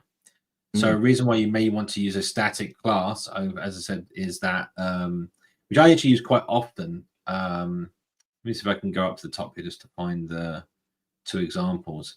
So let's say, hang on, that's not a good example. Yeah, these two here, right? So if I can get them both on screen, right, there you go. Yeah, so for example, factory has to return, in this case, an instance of some class, not a future of some class, right? Whereas static here can return, I mean, you mentioned this, Randall, but future of some class, right? Which makes you can make this this function asynchronous, where you can't make a factory constructor asynchronous. Exactly. And this means that you can then await for the instantiation of an object, whereas that's something you can't do if it's with a factory. What you can do in this case, which is quite nice, which again is not maybe alluded to here, is you can remove your name. You can put like a dot underscore here between the class. That makes it a private constructor, and then you can call that in here. So the only way we're actually constructing this class is through the static function. And in doing so, if it's a future, that way you make a class that can be instantiated and waited for its instantiation, but that's the only way of constructing. So you can never stop it. You can never have it not initialized, for example, which can also be helpful. It's used a lot for singletons. It's kind of the pattern for that. Repository pattern, stuff like that. Yeah, exactly. Cool. All right. I guess anyway, the article link is at least in the YouTube chat. We don't have any other chat that we're really following anymore. It goes out to Twitch as well. We stopped streaming. And by the way, when we stopped streaming on Twitter because they want us to pay. So how dare they? Yeah, isn't the guy that runs that really rich? What is we're he producing content free for them and introducing people to their platform, and then they want us to pay. No. How dare they? Right, anyway, go on. Stop there. Stop there. Moving on here. Is there any issue with gesture detector only working on areas that have physical children? Physical. I don't know. My phone is physical. I know what he's talking about. So not working on padding in other spaces don't actually have something physical. Okay. The problem you have transparent is not clickable. Then the problem you've got is on gesture detector, it has a parameter called behavior, and in your use case, you need to set the behavior to opaque. Yeah. So by default, tapping only works on pixels that are visible. So if you put your gesture detector around the entire screen, and then put one widget in the middle, it's only going to make sense when you click on that widget. It doesn't work in anywhere in the gap around because it's transparent. Live coding. Let's do live coding on this. Oh, okay. All right. Yeah, we'll do some live coding. Okay, cool. Because this is great to demonstrate with live coding, because we're going to be able to make like a alpha image or something even. Yeah. And show that doesn't work that way. Cool. I'll make a note. Let's carry on with some questions.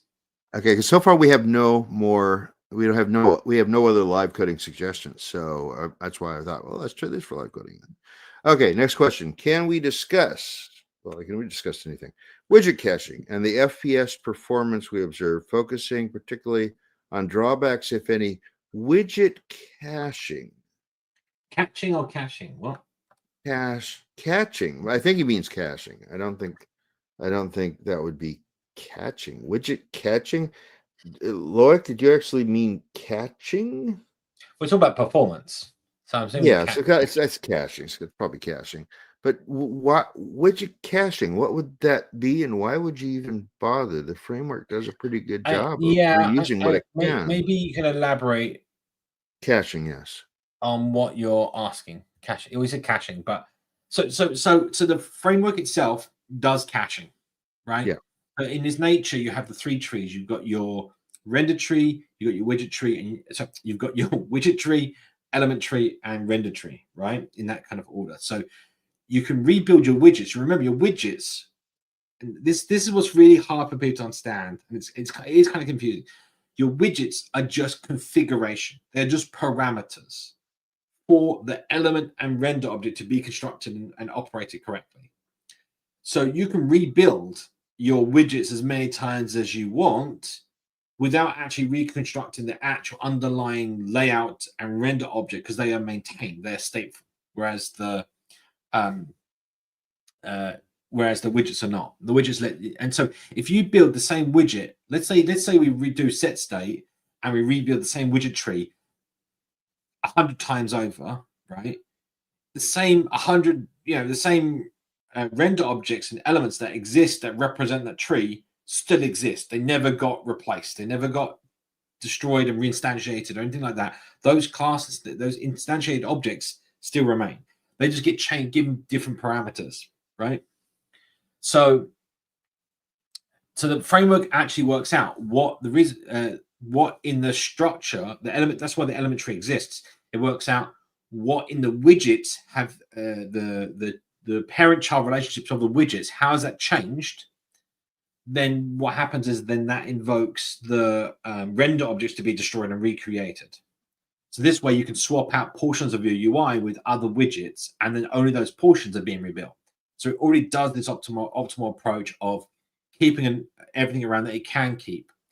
Now, what goes wrong for most developers is two things. One is what we talk about when we talk about widgets and building is that you have to think about the build method being called at the full FPS, right? So 60, 90, 120 FPS, right?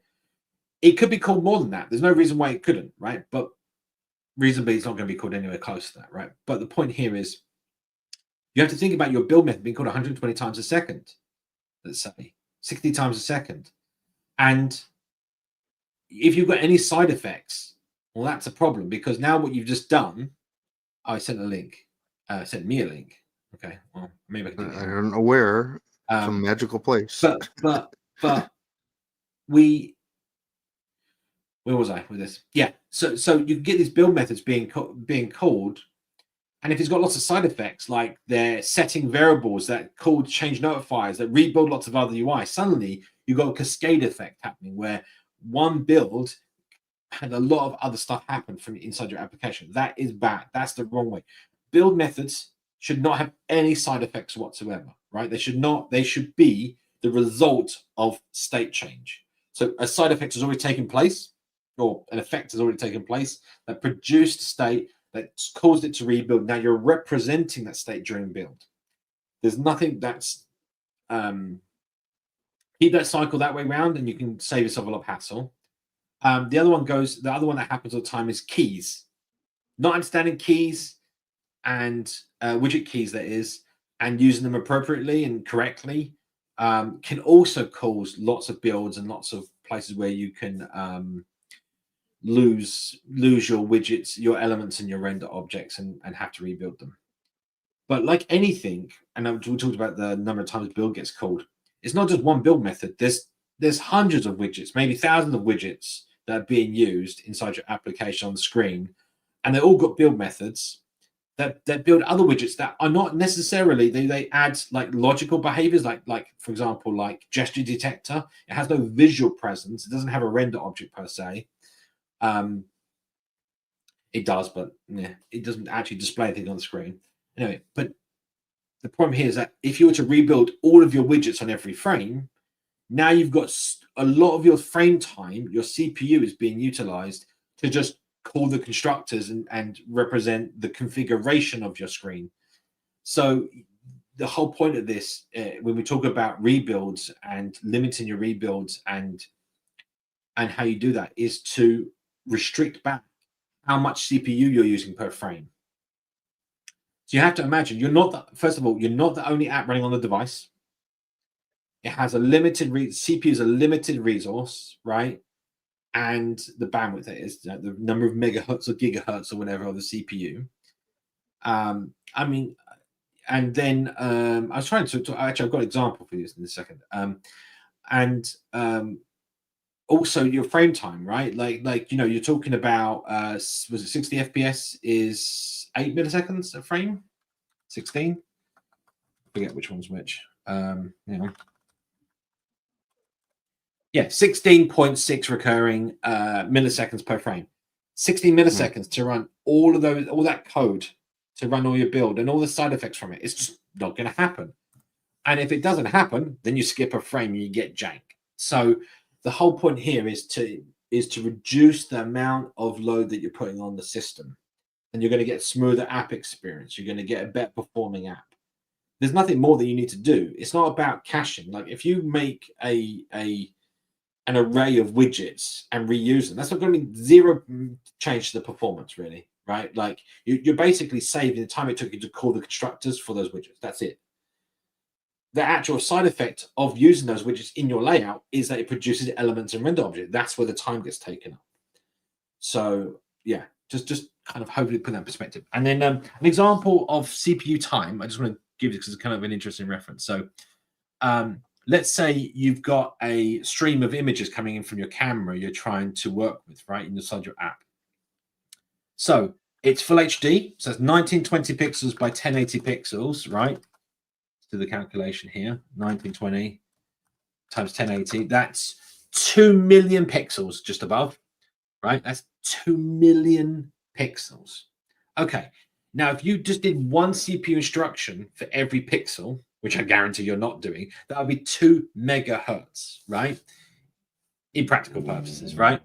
So let's say you did of one core, basically, right? But let's say you did in principle, you're probably going to be doing many more, let's say 200. Or now you've just done 400 megahertz worth of bandwidth from one core on your CPU, just processing a frame at one frame. Never mind 60 FPS. So if I multiply 2 megapixels by 60, well, that's 124 million pixels per second your app has to process. Oosh. Okay, so let's say we're doing that's not like a long 60 FPS full HD. That's kind of a standard now, right? So let's say it took you 50 instructions. So 50 instructions for 60 FPS full HD would be 6.2 gigahertz of bandwidth per second from your CPU. Right now, obviously you've got multiple cores, right? This is per one core, right? So if you've got like this is obviously not also taken into account SIMD instructions and some other stuff, right? But this is a basics idea. The premises is you can work out fairly easily, if you're doing a lot recursively, or loops inside loops inside loops, you're going to it's going to add up very quickly, right? Your big O notations, you should go learn about them because it does actually make a difference. Right. All right. Anyway, right. I'm talking stupid here, right? Also, no, you're giving great information. Just now it's starting to babble a bit. Yeah. Yeah. So we've got about 3 more questions, and it's getting like sort of creeping towards the top of the hour. So I want to cut off questions right now, so we have time for a little bit of live coding before we have to close the doors here today. So let me push this button here. Can you share insights on effective code review practices and essential testing? What types of testing are must-haves? Which are good to include? Any other best practices? Effective code review practices. Do it. Just doing it. It's like the most important thing. I mean, yeah. If it's something that you're so there's a fine line when reviewing to I would prefer it this way to this is incorrect or it's going to cause a bug, right? You have to as a reviewer, you have to sort of steady that line that you're not just going, oh, I want to make the change because it's the way I would do it, right? Yeah. Right. But there's also a way the code base is done. So there's a standard in which that you set out, almost think of it like a style, right? That you go, oh, we only use text-rich widgets in our app, right? They've used a text widget with it. We've not been some other sort of random thing. I don't know. It's a silly example. Like I'll give an example. And sorry, another example. I would not be. I prefer not to have containers in the app because it means that we can have big trees of const variables where container breaks that because container is not const. Can it be made Right. const? So if I see a container in a review, I'm be like, no, remove this and replace it with a size box or whatever you're actually meant to use, like a decorated box or something, right? And these are best practices for your code base, right? I recommend running before publishing. Yeah, that's a good, Yeah. great test to do. When it comes to tests, it's little. I mean, the idea is to test everything, right? The more tests you get, the better your code can be, because you maybe spot things you didn't think of when you're approaching it a different way. Realistically, it doesn't happen, and then even then, you could have bugs in your tests. That means your tests are actually pushing out false positive, right? Essentially saying that they passed when they didn't, right? Things like that can happen. The best thing you can do, I'd say, if it's got non-UI pieces of code, then obviously you can like functional pieces like repositories or other pieces of back-end logic in your application where you can easily unit test those, right? So write up your tests, your standard Dart tests, and run them. And then from your front end, you can start doing widget tests, and then that can be you're mocking objects, pass them or providing them, or however you inject them into your tree, that your widget can then run, given its dependencies, and then you can then validate that given this specific input, it gets a certain output. And you're, again, checking the code. There's also a great package called Coverage on Pub, which is by the Dart team, and that allows you to get code coverage stats. It will generate a LCOV file. LCOV is a standard for line. Oh god, I can't remember. It's coverage. Yeah, line coverage notation. LCOV, Yeah. I think it is, or something like that. And there's lots of tooling out there, including the official LCOV tool that's in Linux. But there's lots of tools that generate visuals on that, so you can work out what amount of your code has actually been tested. It's another great approach. When it comes to testing, there's a whole round. In fact, we did post, I think it was last week, there's a great set of articles by VGV on testing. I think there's like 10 articles back to back. Always add links. I don't know, the usual. Hopefully that's enough good practices. Well, Must-haves. Yeah. I mean, there's certain things that you do, like, for example, if it, I'd say two things around testing. If you're going off app, i.e., you're going to the network, you're going to some external, it's something outside of your application. It could just be like a database on disk. All of that should be mocked. There should never be a time when your tests are actually accessing external data you do not have control of, because your test could fail at any point because it's out of your control. Your tests are meant to be in your own little bubble, right? You can do integration tests if you want to test your product end to end, but that's known. That's what you're doing. That's different to, it's a different type of test, basically. And I'd say the other one is time, the time domain in tests. If you've got code that's waiting for a certain amount of time, well, then have it as a parameter that you can reduce it, or use the is it async time package? Async something. time delay.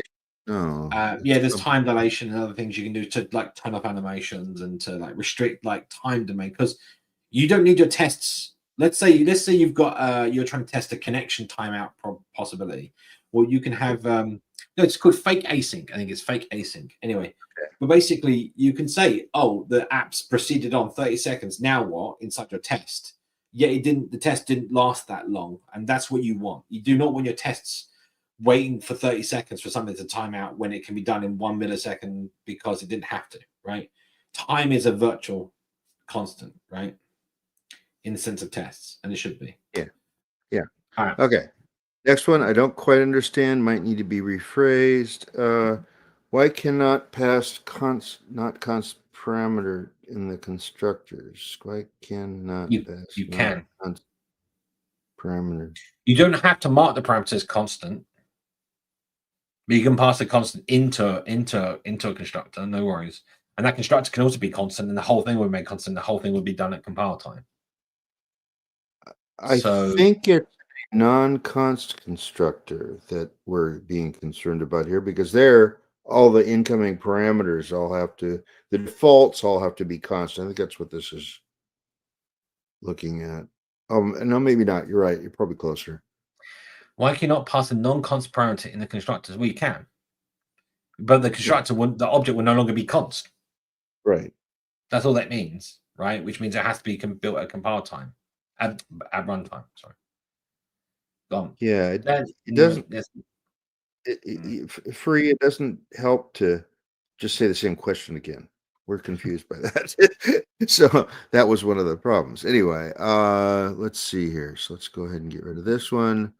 The next one is hi Christian, who does our wonderful job of putting all the questions into searchable indexes.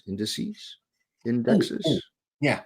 Christian, actually, I reached out to Christian, and do you remember that a few streams ago I couldn't find Christian's repository of questions? Yeah. He sent it across to me. Yes. So let me share that in stream for anyone. Okay. So Christian has made this lovely repository. It's in the thing, and you can use that to try and locate any of the questions that we've had in the past. I think pretty much all of them are in there somewhere. And he's just like done huge amounts of work there. So like time coding questions from I think all the shows that we've done. And yeah, it's absolutely amazing. So thank you, Christian, again. Someone should get clever and scrape all of that data and use AI to find out when the same questions. That's what we were talking about, right? I think it would also be nice maybe to use AI to take if you can take the that's a corpus, the subtitles that were made for each stream. Take the subtitles, process them for the question segment, and maybe come up with a topic of conversation around the topics that are covered, so you could find all the content by topic. Oh, but I'm thinking it'd be like chat around it. It could be like an interactive QA if we use this as the corpus of input to pre-train the AI too. So it'd be kind of fun. Yeah, and then we don't have to answer questions anymore. We just set the chat bot going, and we could sit back and have a pina colada while we're waiting for this show to finish. Yeah. Right. That would be the day. Right. But Christian has a different question, which is this. How about a live coding where you do utility methods from viewers? I know I have a lot, and some probably not even needed. Actually, it would be cool, but we can't do it right now. People aren't sending their thing in yet. We could do a code review segment where we ask people to submit their code, but it would have to be submitted beforehand to reduce the time, because otherwise it's I think they could work though. If you want to do this next week, please have your segment available, your thing available, and make sure we get to it before that. You can see us on the various Slacks and stuff, so you can get a hold of us to give us information if you want to do that. Okay, it's good. Let's then here's our final technical question, and then we can do maybe a little bit of rendering magic. It says, what's the difference between channel method and FFI? When would one be used instead of the other? Isn't just everybody moving to Daria's mentioned this earlier. Yeah. So channels. So do you want me to talk to this, Randall? Or did you want to answer this? Sorry, did I interrupt you? I did. Okay. No. Please. Yeah. So chat. So the Flutter engine has a way of passing buffers around, like blocks of data around between what's going inside the Dart environment to what's going on outside the Dart environment. These are called system channels, and is it system channels? Platform channels. Anyway, there's a basic name for it, and on top of that is built method channels. And method channels is basically a remote procedure call. So the idea is that you can pass in a function name and its parameters, and then on the remote end that's listing on the channel can actually then receive that and process it and then return the response. And the way it does that is by serializing the parameters. So it converts, so there's different encoders that are used for method channels. You can choose different ones. Like there's the standard codec, which uses a typed ID for each of the parameters. And there's a JSON codec as well, so you get in JSON on the other end. I think there's a binary codec as well. I may have got some of those confused. But anyway, the point here is there's a few different ways of sending it over, and for various reasons why you may do one over the other. So for example, if you're sending binary blocks of like an image back and forth, well, then you're not going to use the JSON method, because then you would have to convert it to text to send it, right? Where you would send the binary method for that. Right? Anyway, so that's that. Now that means that there's inherently a performance impact when you do this. It's for each method that you're calling, there's an overhead in terms of serializing, establishing, serializing, and sending this data between threads and back out again on the other side, processing it back out and get a response back. But this is kind of also called in cross-platform speak, crossing the bridge. This is crossing the bridge between what's inside your cross-platform product to what's outside your cross-platform product. FFI, foreign function interface, is another way of crossing that bridge, but it does it directly. So most native platform, most native languages support some form of FFI, right? And this is a way of asking the operating system to load a library and access a function from that library. And it's all done with a very particular binary interface, and it's very high performant. And it's literally the way that all the apps on your it's nothing about cross-platform, it's how all apps work, right? Now, so this is beneficial. So if we've got FFI inside Dart, so that we can actually load external library code that's built in completely different languages. It doesn't matter. It doesn't have to be Dart. Yet inside of our Dart environment, we can still access and call those functions and get the return responses. And it still has to be converted, but it doesn't have to go through serialization the same way that you would have to do for a method channel, basically. It's definitely more high performant. There's still a cost attached to it, right? But it's definitely a lot less than a method channel. It's mainly around the fact Does that it you might also mean does it also mean you can do synchronous calls too? Because I know that method channels yes, were always it's async. yes. So I'm gonna say method channel. Yeah, method channels are asynchronous. FFI can be synchronous or asynchronous now. I will also say that there's a difference, right? Because with a method channel, you had to create the other end, right? So it's not just I've made my method channel in my application. You have to make the other end. So it could be a plugin that's been made that has already made the other end that listens to the methods that it's expecting and uses those parameters to perform whatever code it needs to run. If you're trying to interface, let's say you found the best audio library in the world that does musical synth out of this world, and you want to use it inside your application. So you've got two choices. You could do method channels or FFI. If we choose method channels, then we have to write a bit of native. We have to write some code on the other side, right? So not in Dart, like we might have to write some C# or C or some other language that will then export a method channel into or essentially plug it into the Dart shell and expose a method channel that can be called. Now with the FFI, if that code has been generated with the standard methods of the platform for dynamic libraries, then this means that you can literally just call the function by its name and give it the parameters that are expected, and it will just work. You don't have to think about any like crossing bridge platform specific code or linking up with plugins or shell or anything else. If for most part, depending on what you're trying to do, FFI is probably where you would like to go if you're interfacing with external code, i.e. more performant, and there's less code for you to write and things for you to maintain. It does though mean that you're now you kind of have a little maybe a converse problem in that any interface that you're working with for accessing a library is going to be in a language that's not Dart, probably, right? So it'd be like a C header file, or it's like a Java file or Objective-C or some other language. So there are Yeah. generators, like there's JNI gen, there's FFI gen, and FFI gen is one of those ones that you give it like the header file from a C file, and it will generate you the Dart code that you would use to call that library, and it does a lot of the kind of code generation for you.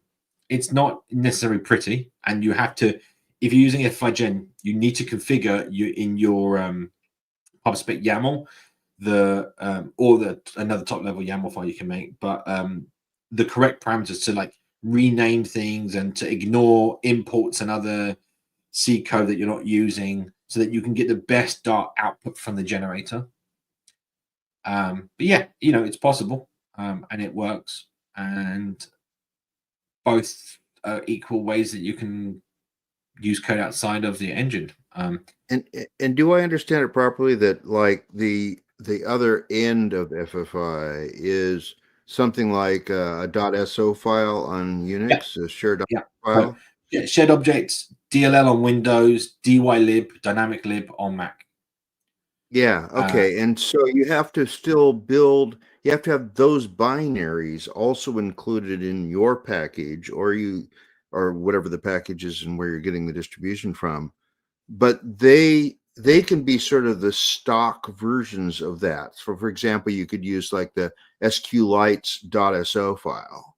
Yep. And just talk to it directly with FFI without having to write C++ code or whatever. We don't need that extra layer like we did back when it was only method channels.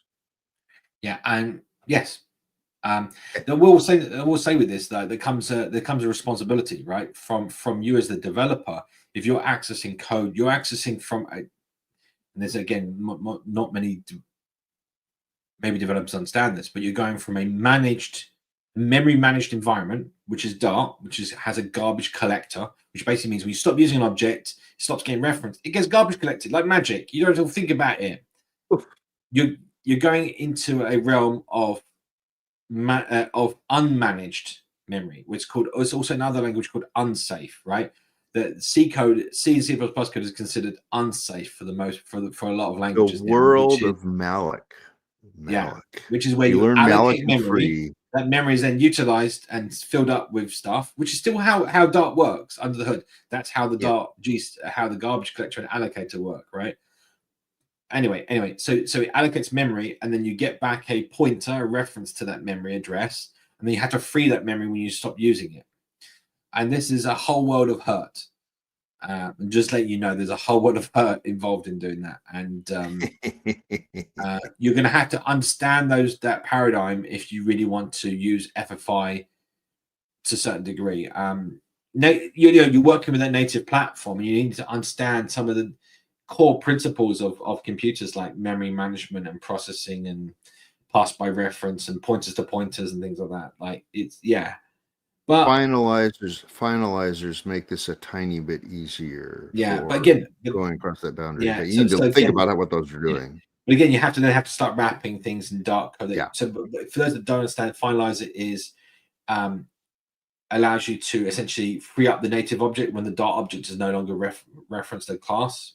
So this allows you to like automatically link up the garbage collected environment with or memory managed environment with an unmanaged environment. Yeah. All right.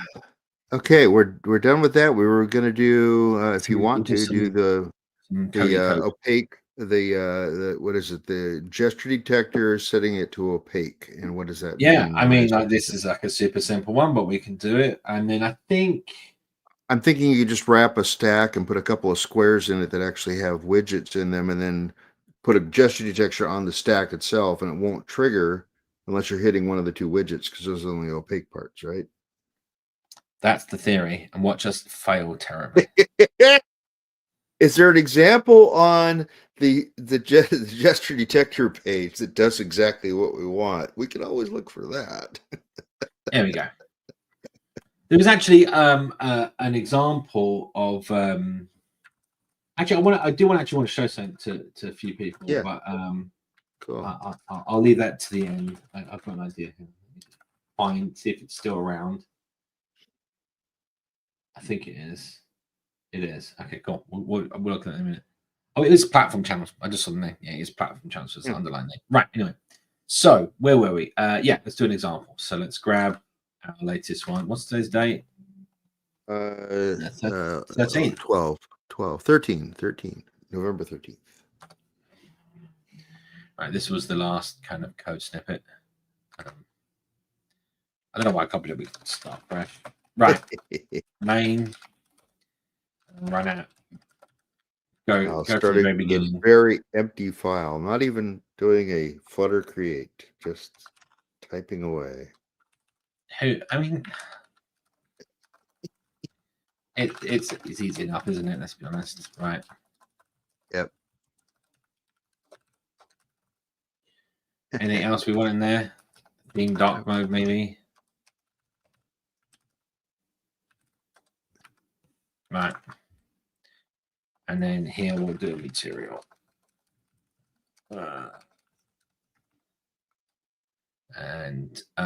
Yeah, that's that should launch at least. If I launch the right file. So whilst that's doing that, where's your emulator? Oh, it's not running yet. Yeah, no, give it a second. Ignore stupid warnings that I've still not fixed.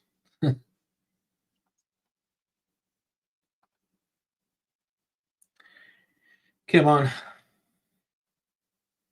There we go.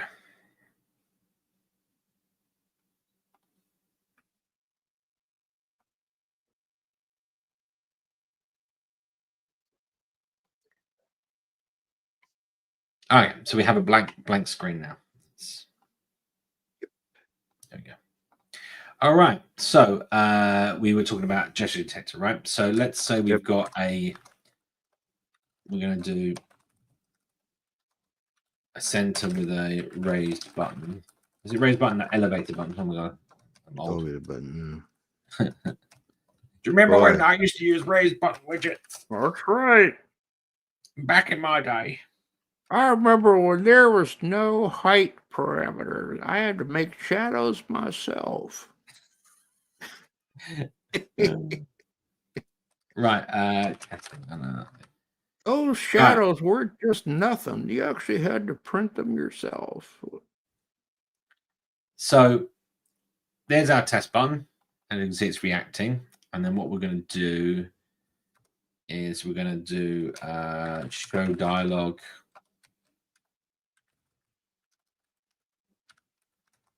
Or you could just print to the debugging window. But I just figured I'd do something different for once. Oh, cool. How to do this, as shown by Simon. Alert dialog. Let's just do content. Everybody wants to be alert. You've been alerted. Yes. And then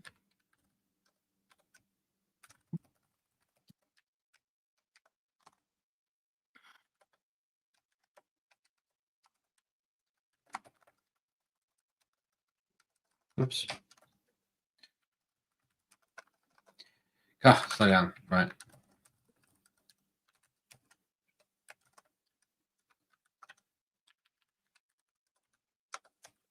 There should just be a short version of that just has all the right defaults.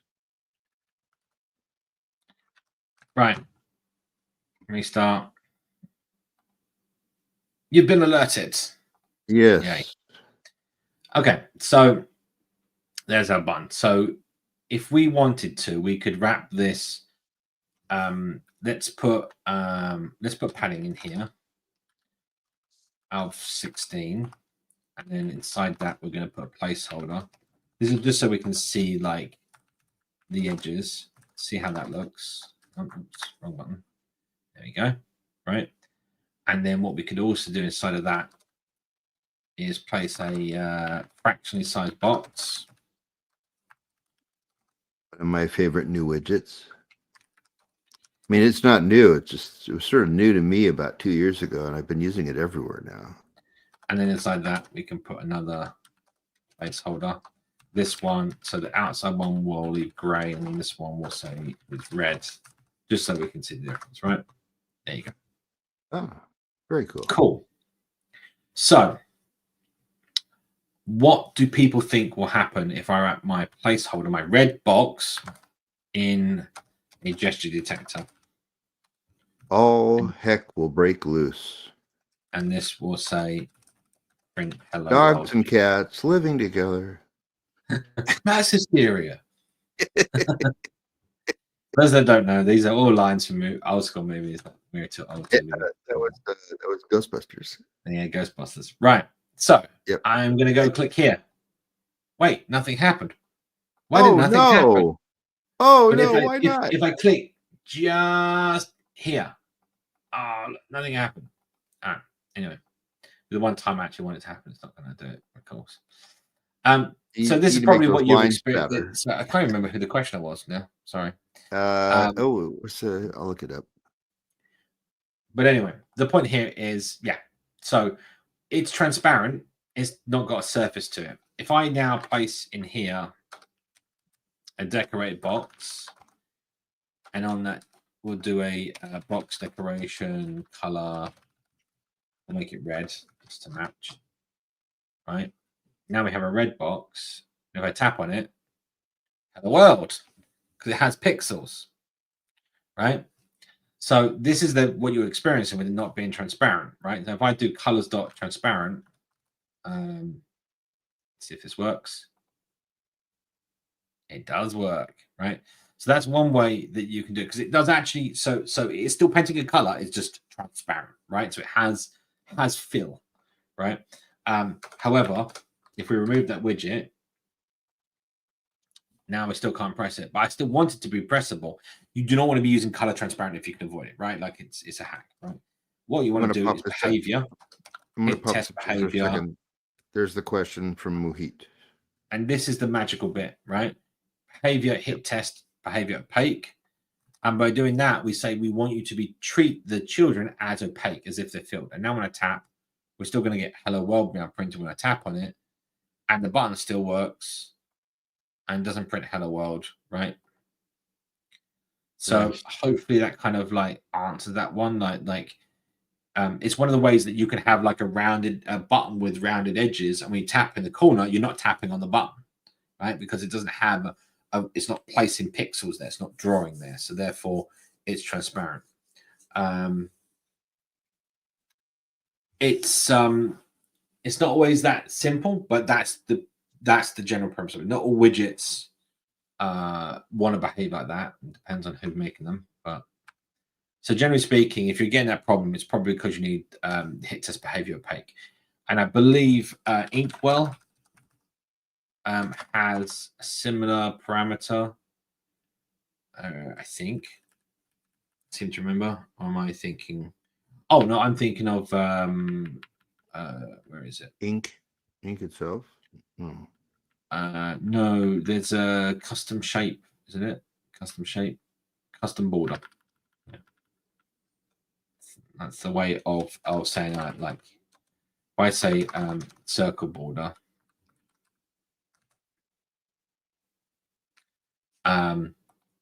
so see, there's a hidden circle there now. Ooh. I suppose there's a way of like limiting their shape. I forget. You could find all the classes that reference this enum. Yeah. That'd be one way to. I mean, the other side of this is there's no harm in that you can actually do. Let's say we did actually want.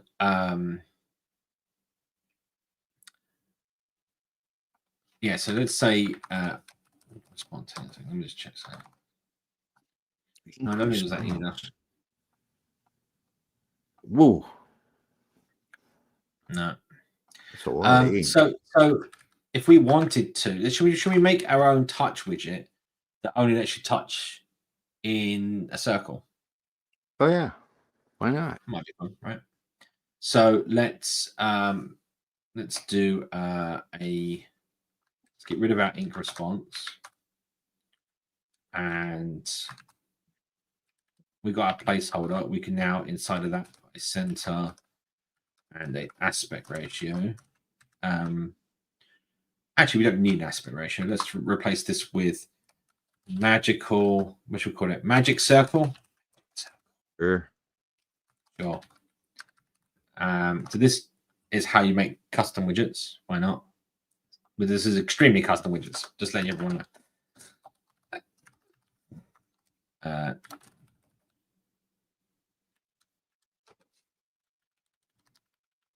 Single child render object widget. No noun stacking there at all. No big deal. Not invented by a German.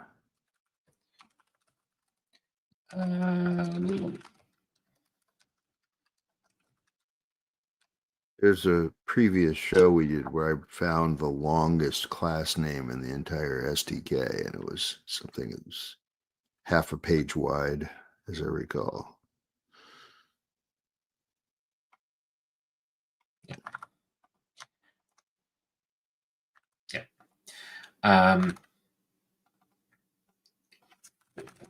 This, right, and then we can have this report its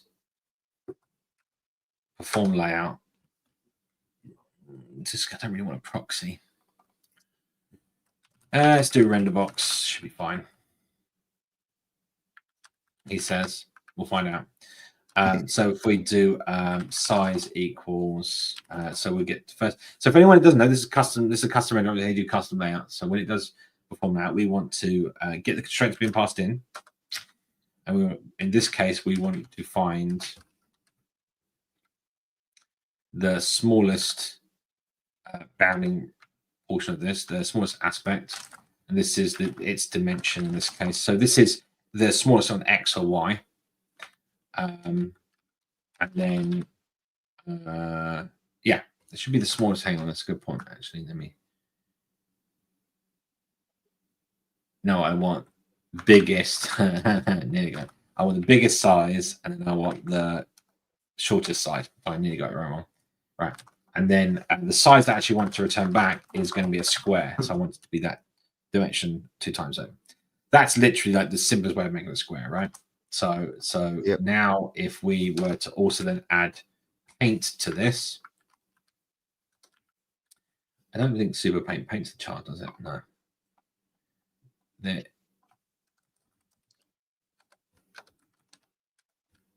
I don't think. Paints child. That doesn't paint child. Yeah, I don't really want to have to implement everything, and I'm just trying to think of the. I'm going to go hunting because I've forgotten the classes I'm looking for. Ah, that's the one. This is what I want. I think people underappreciate how deep we can walk into the source code of the existing SDK. Because they're so used to using libraries and documentation, and they're stuck with that. And we can go in and see, oh, how does a widget actually get painted? Or override it, right? Like you can do whatever you want. Yeah, and it's I think it's incredible. It harkens back to my Smalltalk days when everything in Smalltalk is source code that's also all editable while you're using the system, which is a little scary. You can the debugger can be debugged. It's that kind of stuff, and you have to be really careful when you're doing that because you've got layers upon layers of inception to deal with. Using the modern definition of inception, referring to the movie, not anything we would have called inception 20 years ago. The movie changed what the meaning of the word was. You know, that's all it was. That's all it is. Getting whistling in my right earbud. I hope it's not coming through on the soundtrack. No, we can't. I can't hear any whistling. Great. Okay. It's mostly when I'm touching it. It's I'm actually getting feedback between the microphone and the speaker in my ear. It happens every once in a while. It's probably not creating a good seal then. Probably not what? Creating a good seal. Yeah. That's the problem is I can't use my right claw to get that properly in yet. Oh, there we go. That's better. Oh, and I had it wrong the whole show. Oh well. I don't care now. Where? Okay. Oh yeah, the sound's different. Sure. Hang a minute. What's the problem here?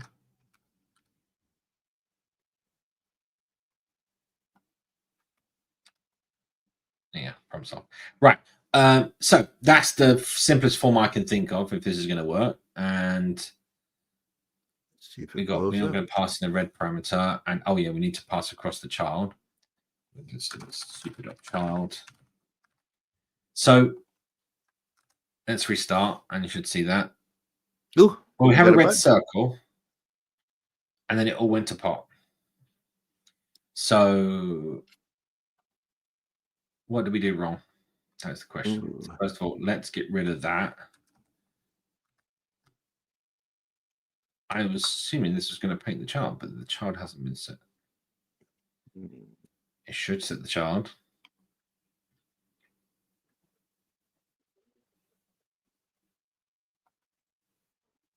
Ah, that'd be why.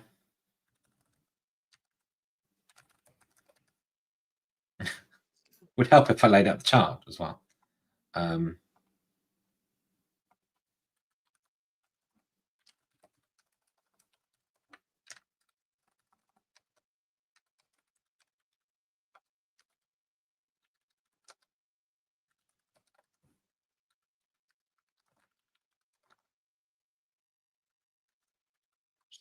Still, oh, there we go.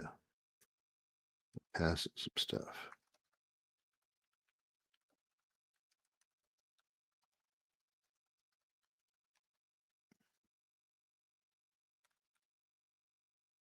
Really do. Are you going to promote it at the same time? Cool. Right. There Let's you try it again. Let's make sure we get it. There we go. We have our testing back. Now we're going to put back our circle. We did actually appear in the wrong position, but let's just see. It's the center, and this is the top left. Offset is the top left. So we actually need to work out where our center is. So we can work out our bounds by saying offset and size gives us a rectangle. Funny enough, it's a special override. We have a rectangle. and showing people that trick, and it's really nice. There you go. I see so many people do divide by two, create a size based on. It's like there's primitives that all help all this stuff. So what we can now do is we can now put in here ball. So this is how you can make like a stateful, like we'll say ball pressed equals false. And then if it's pressed, we'll show this is going to be really jank, but it's an example. Right. So if it's pressed, it goes yellow, and if it's not pressed, it goes red, right? Well, funny enough, it's not pressable right now because we haven't made it pressable, right? So we're going to need a way of doing said thing. So first of all, is event, handle event. This is how you get pointer events into your render object.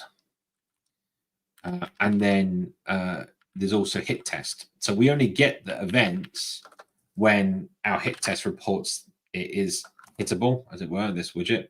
So we can say hit test self return true, right? So that makes us completely hittable.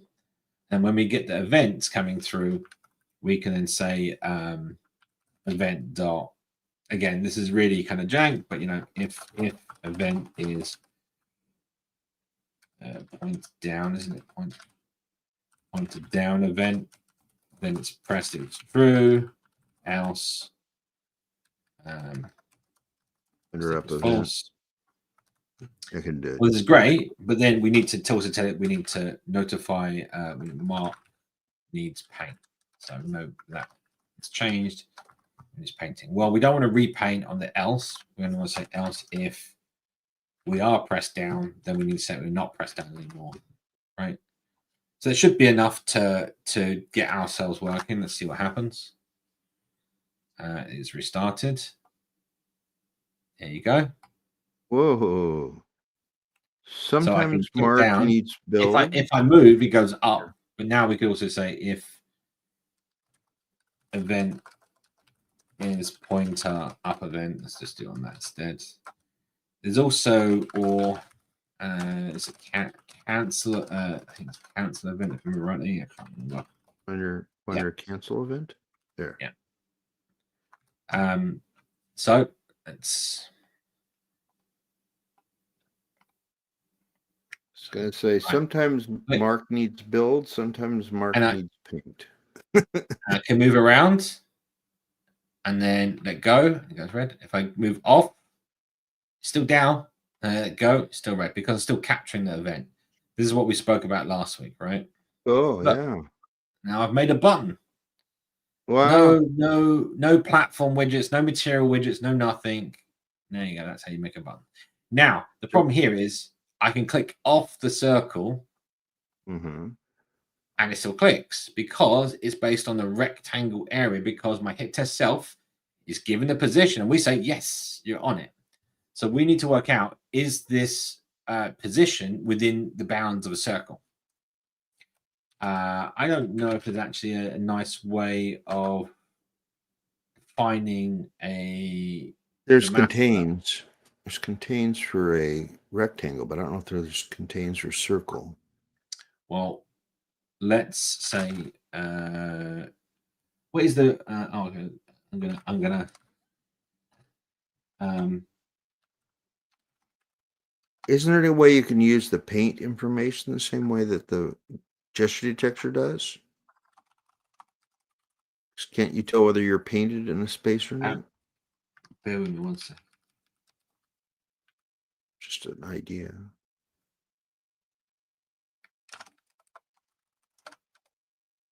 I'm cheating. I'm using AI.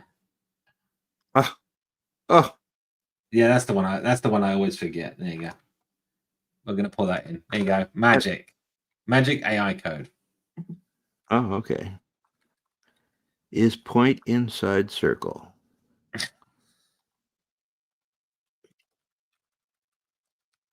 It's the standard algorithm. I just couldn't remember what it was. Yeah. Standard. As math.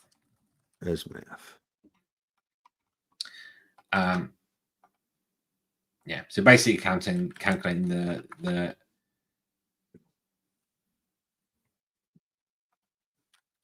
Is that a function in your class, or is that a function inside your function?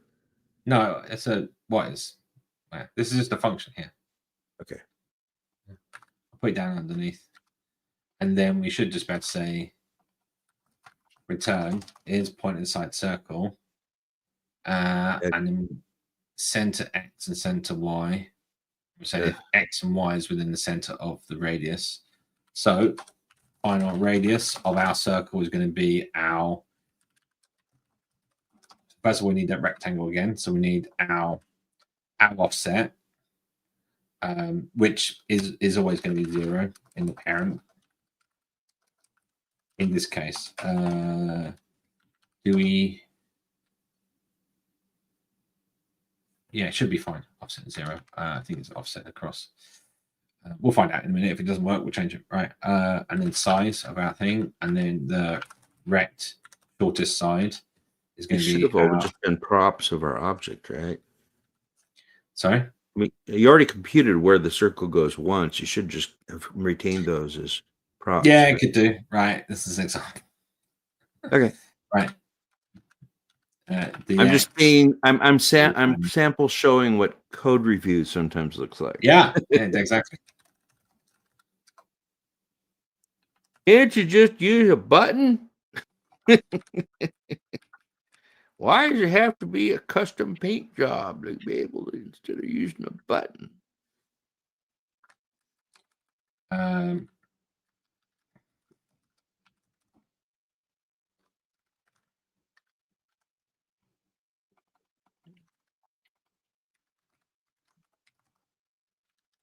Surprisingly, we still have a substantial number of people watching us. Oh, hopefully people will find this entertaining then.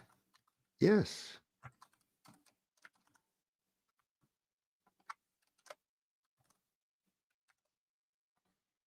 Right, it saves us having to do that on the outside, and we can just pass this in.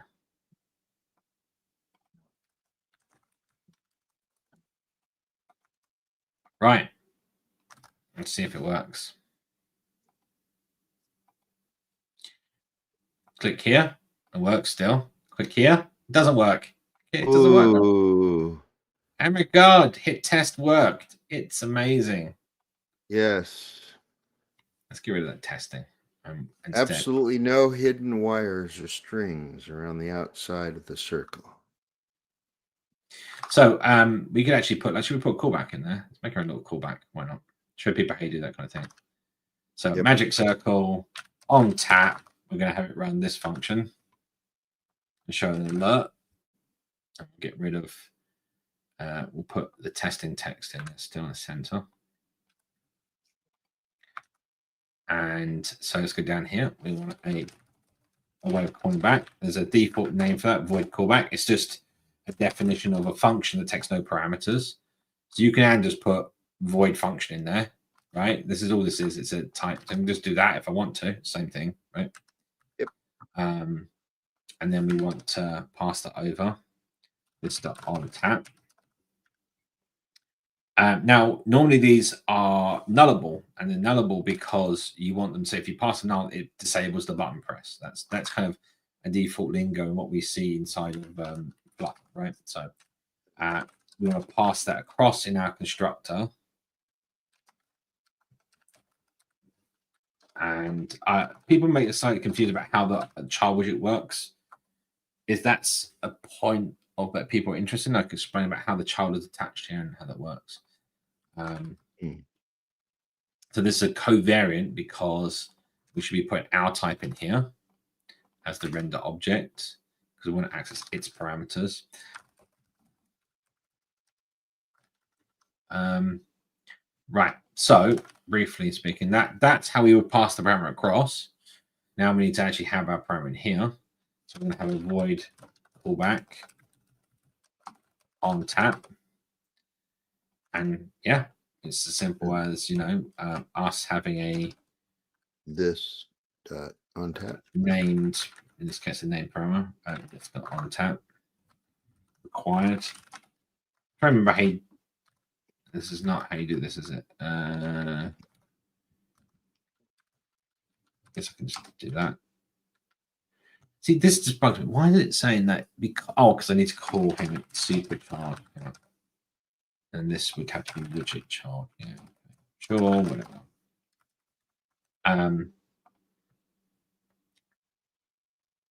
Render box. Sorry, render box. Oh. Yeah. Right, there we go. Right. Anyway, we'll come back to that in a second. Anyway, on tap. So now we've got an on tap function accessible to us.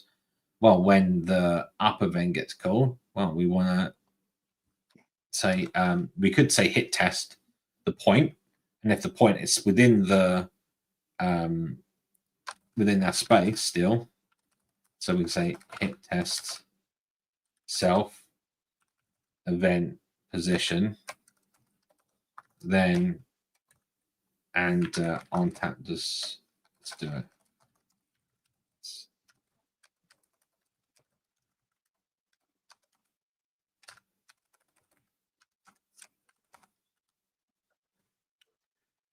Why you what? When? Cannot do that with a case. Cannot do that.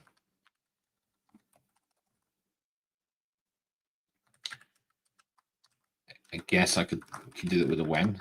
We'll find out. Okay, that works. And then right, and then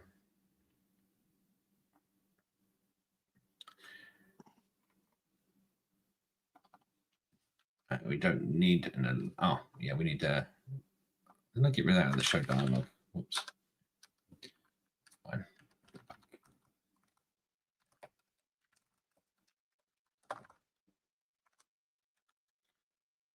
Alrighty then. So restart. I'm doing a hot restart here because and on all these times I'm doing a hot restart because I need to recreate the render object because I'm changing its state, right? Just be clear. So now if I click and let go, yeah. It immediately explodes. Right. This is probably because event position is not local. That's why I want local position. Nearly there. Local position as well.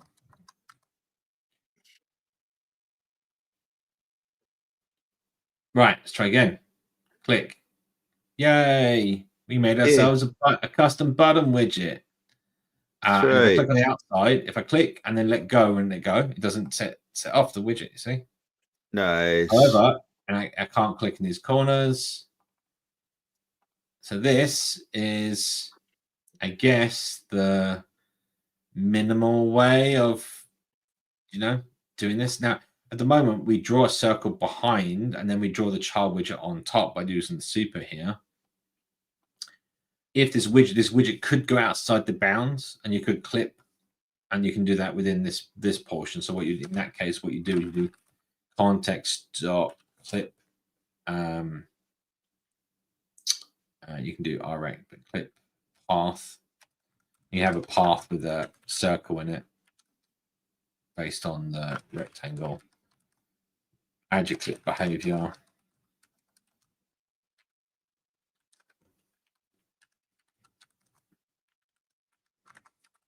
Oh, Loic's finally back with the gist about the caching solution that we were talking about earlier.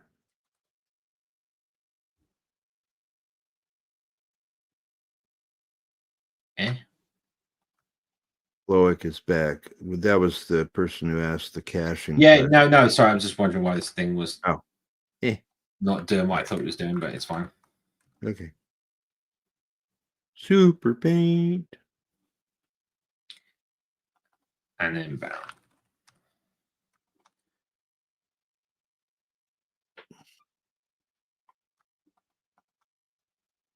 As long as you don't get it bad enough that it paints on somebody else's screen.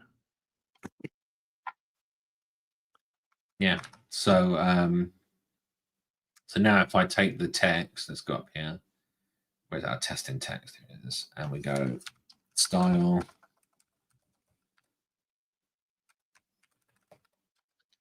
Let's just set the font size to 96. That's got to be big enough, right? Okay. There you go. So they can see the top of the T gets Clip. cut off there because it got clipped. Wow. Excellent. Did it even paint any of the last T, or did you only had the word tests? Where's the next T? Well, it's that's what I was just trying to say here with the lip sizing. I think it's so big it's not laying it out, right? Yeah. So okay. It's not really the best thing to show for clipping, but okay, got it. Yeah, it's not. I see. It doesn't even start the letter if it knows it won't fit.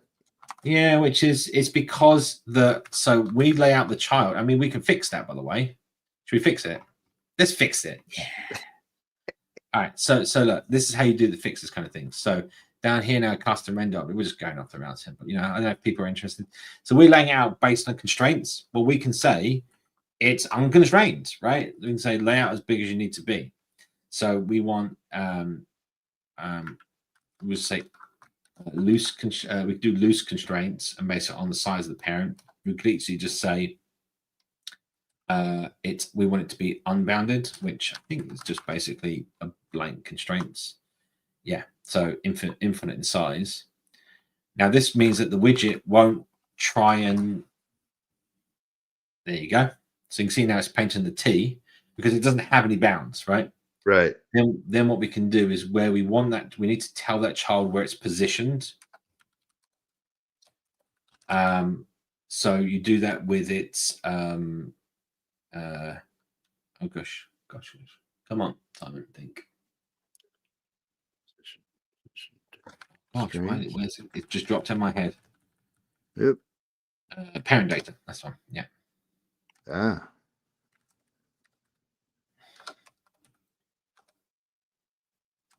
And we might be able to get away with this, and then say offset So now we want to get the size of that widget, how big it's laid out to be, and we want to find the center point of that, right? So we can say child. Oh yeah. Ah.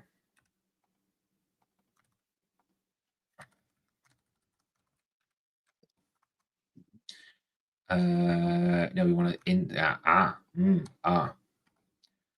on. I want. You're reproducing what Align does. Yeah, basically. And I'll show you what the difference is, right, as well. So Okay. we'll call this parent rect. But this is the thing. This is significantly less code, and it all depends on what you're trying to do, right? So Right. anyway, offset 0 and size, and with the parent rectangle. And we have If I remember public rightly, announcement. we can do inscribe. Now align does inscribe. I'll get there in a second. Alignment. Yep. Dot center dot inscribe. I've got somewhere in my head. It's in my head somewhere. The rectangle, parent rectangle, and the size of child size. Yeah, child size. This should magically do what I want. We're going to find out if I have brains enough to remember that I've got something wrong or right. Yeah, this returns a rectangle.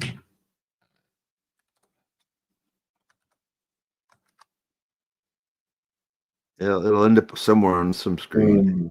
It exploded. Ugh. What did I do wrong? The safety of debugging. Renderbox size, access beyond the scope of resize and layout. Where? Oh yeah, because when we lay out the child, It got infinite. I know why. It's my own fault. Anyway, where is it? So when we choose to lay out the child, yeah, we also need to tell it that the parent wants to use the size, otherwise it can defer. There we go. Perfect. So now the word testing is now always going to, or the child widget's always going to be centered within the button, because that's what this align. That's what this is literally doing. Those two lines, we set the offset of the child widget into the alignment center, inscribes the parent's rectangle. Yep. We can actually. Awesome stuff. Do that anyway. So now we've done that. If I go back up, we can change this to 96. And you can see you get different amounts of clipping taking place. Anyways, right. Yep. And it's centered even when it's small. Yes. Yeah. Awesome. Right. Awesome. Ship it. I say ship it. Yeah, let's ship it. Do people find it interesting? We learned something. People are hanging around. It's important. I nearly forgot. I keep forgetting to mention the images. Yeah. Yeah, we have an event in London. I'll post the code snippet in a second. Yeah, we have an event this month in London on the 26th. And there's a link to RSVP, which I'm going to go get right now because I'm a good co-organizer and I always remember. Yeah. Is that on a Friday? Or what? It is on a Tuesday. It's always on our meetups are always on a Tuesday. And this is where you're going to correct me. But anyway.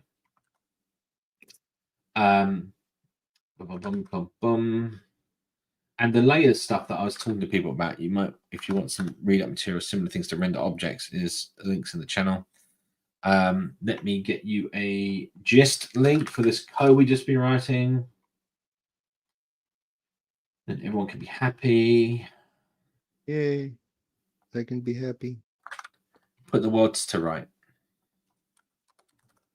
Yep. What do we call this? My own button.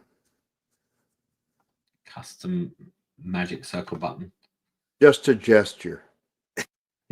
Magic circle button. Custom magic circle. Sure. Just your friend. Just your average everyday button.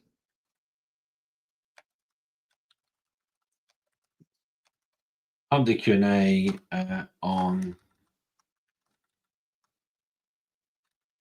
13 November.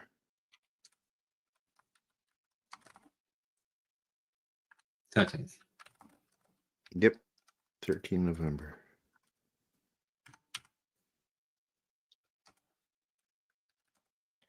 Grab the link so people go back and watch it. Only 9 more days till my birthday. Oh. Right. Just link is in the chat. Go. Magical gists. So if you want to have a play around with this, go check it out. And do you want to take a quick look at the caching question gist? Up a few buttons there. Is there a link somewhere? Someone posted it? Yeah, there's just in there. I see. Here, this. Yeah. Okay, good. Give me 1 second. I Okay. shall Take a quick look at that. See if it's something that we talked about it for a while, about why the framework does most of the work, and you shouldn't need to cache it yourself. We'll be able to see pretty quickly by looking at this code if it's doing something that is unnecessary or actually self-defeating, which I've seen people do. All right, let's share, and then we can chat about it.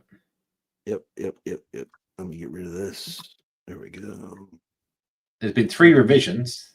Oh, by the way, Wow. okay. Cool. Gist of widget caching. Original thread explanation in this. Okay. So Widget cache is the name of the widget. That's already dangerous to me. That already starts to smell something. I'm so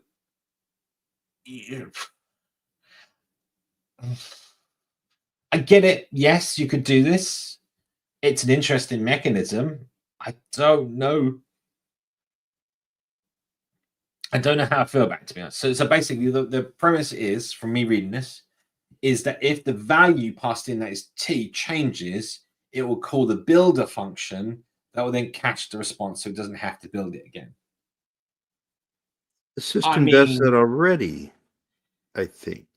That is basically how a normal widget works. Yeah. Right. But this is really a widget builder. Yeah. I honestly don't see a purpose to this at all.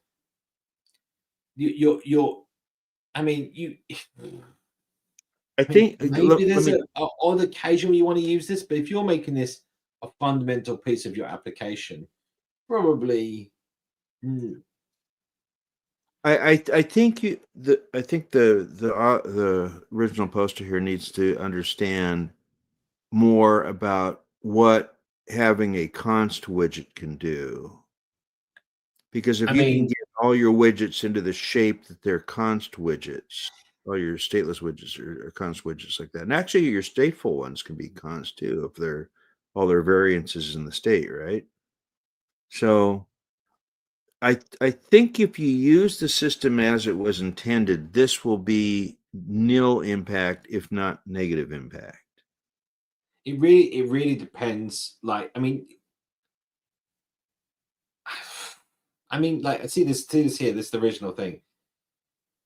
I mean, it all depends on how you're doing your widget trees. I'm not. Yeah. Yeah. I mean, to be honest.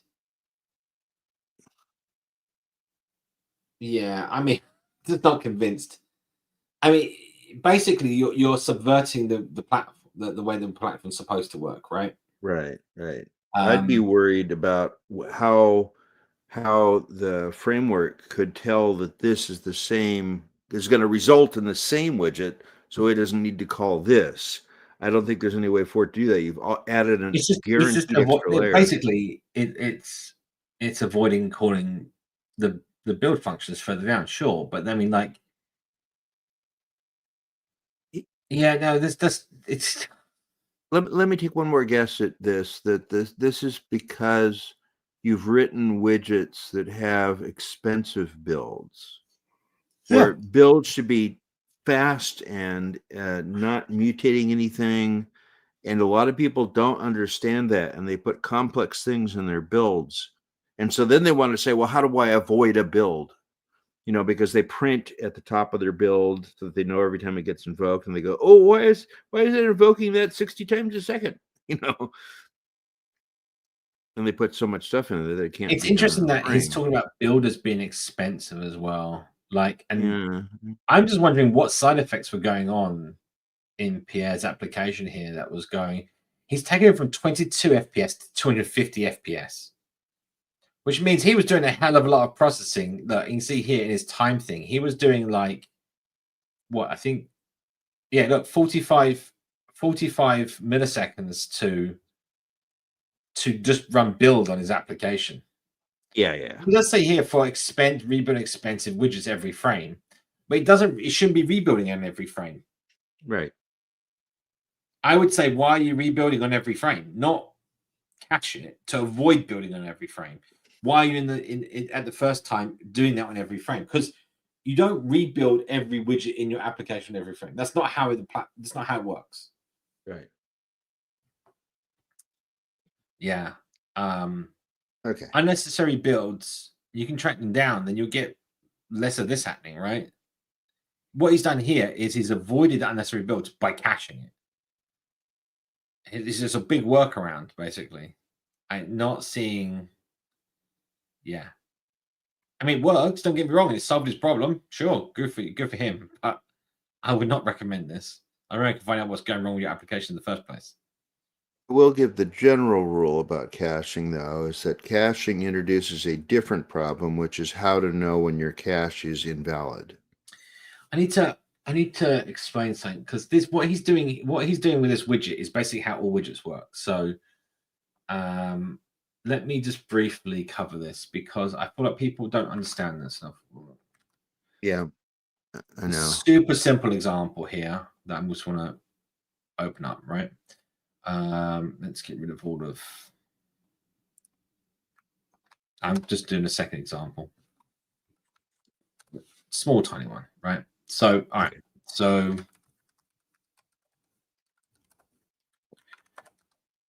right. And start that up. Cool. Right. Whilst that's going. So at the moment, when it needs to build the home widget, it's going to call the build method and build a material widget, right? If that widget's not been built yet, then the material app is going to call its build method and build that. Right. So here's the thing. Let's say I wondering a good way of what widgets I should use to kind of make this a good example. All right, let's say all right, wrapper. I'll just call it wrapper. I can't think of a good name for this, but we'll call it wrapper. Extends stateless widget, and I'm going to have a file widget, and this not.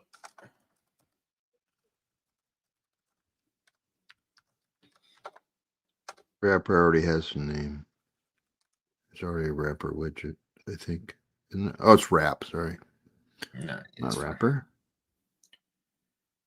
Should name and it we're going wrap. to put a placeholder. That's it. All it's going to do is wrap a widget with a placeholder. Yeah. Cool. Nice and simple. Right. Okay. So if I now wrap my material, that's probably not actually the best widget to wrap. Just leave material on the back end here, and we'll say child wrapper, and then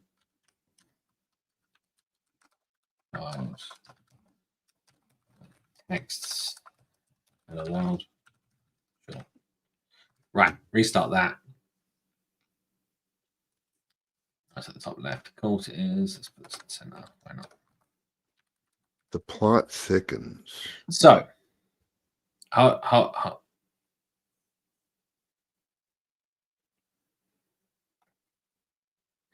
okay, I haven't looked. Yeah. Yes, yeah. Well, yeah, but this there's actually there's a couple of interesting things here. So for example, in this case here, just looking at these three methods, right? The build, these two build methods, right? So in this case, when this one runs, it will call this constructor, it will call this constructor, it will call this constructor. That's not necessarily meaning that this build method is going to be called, right? First of all, the other side of this is that I'm this child widget is being passed in. So if this needs to be rebuilt, guess what? It's not calling the child constructor anymore, is it? It's just calling. It's not calling. It's passing in the variables. There's no constructors being called. There's no build method being called here, right? So when this wrapper gets built, it doesn't build the child. The child has already been built, right? There is again, like, if you're replacing widget, then it will you got the did update widget and stuff like that, which allows you to establish when you want things to be built. But the whole point is building travels down as required. Again, if you want to do that caching so that it doesn't do that, fine. I mean, it's just the same as doing this effectively, right?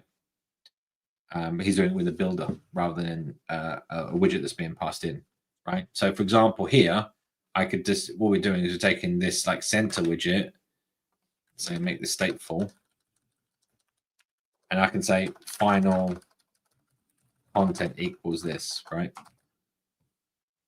And pass content over there. So effectively, I've cached the fact that I don't have to call center and text as constructors. And I passed it across. I mean, Right. yeah. I would, yeah. It's particularly to the use case, and that's what the tooling's there for, to help you kind of work out when you should be doing certain things. But yeah, I mean, Yeah. I can't think of anything to add to that really, basically, right now. No. Let's start wrapping up. Cool. Well, hopefully that was helpful. Yeah. Hope that answered everyone's questions.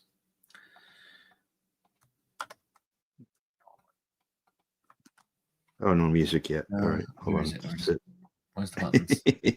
All right. Well, thank you all for joining us, and hope to see you same time, same place next week. 165 hours from now. I think Scott might be back then, so fingers crossed, and we'll That'd be see nice. you then.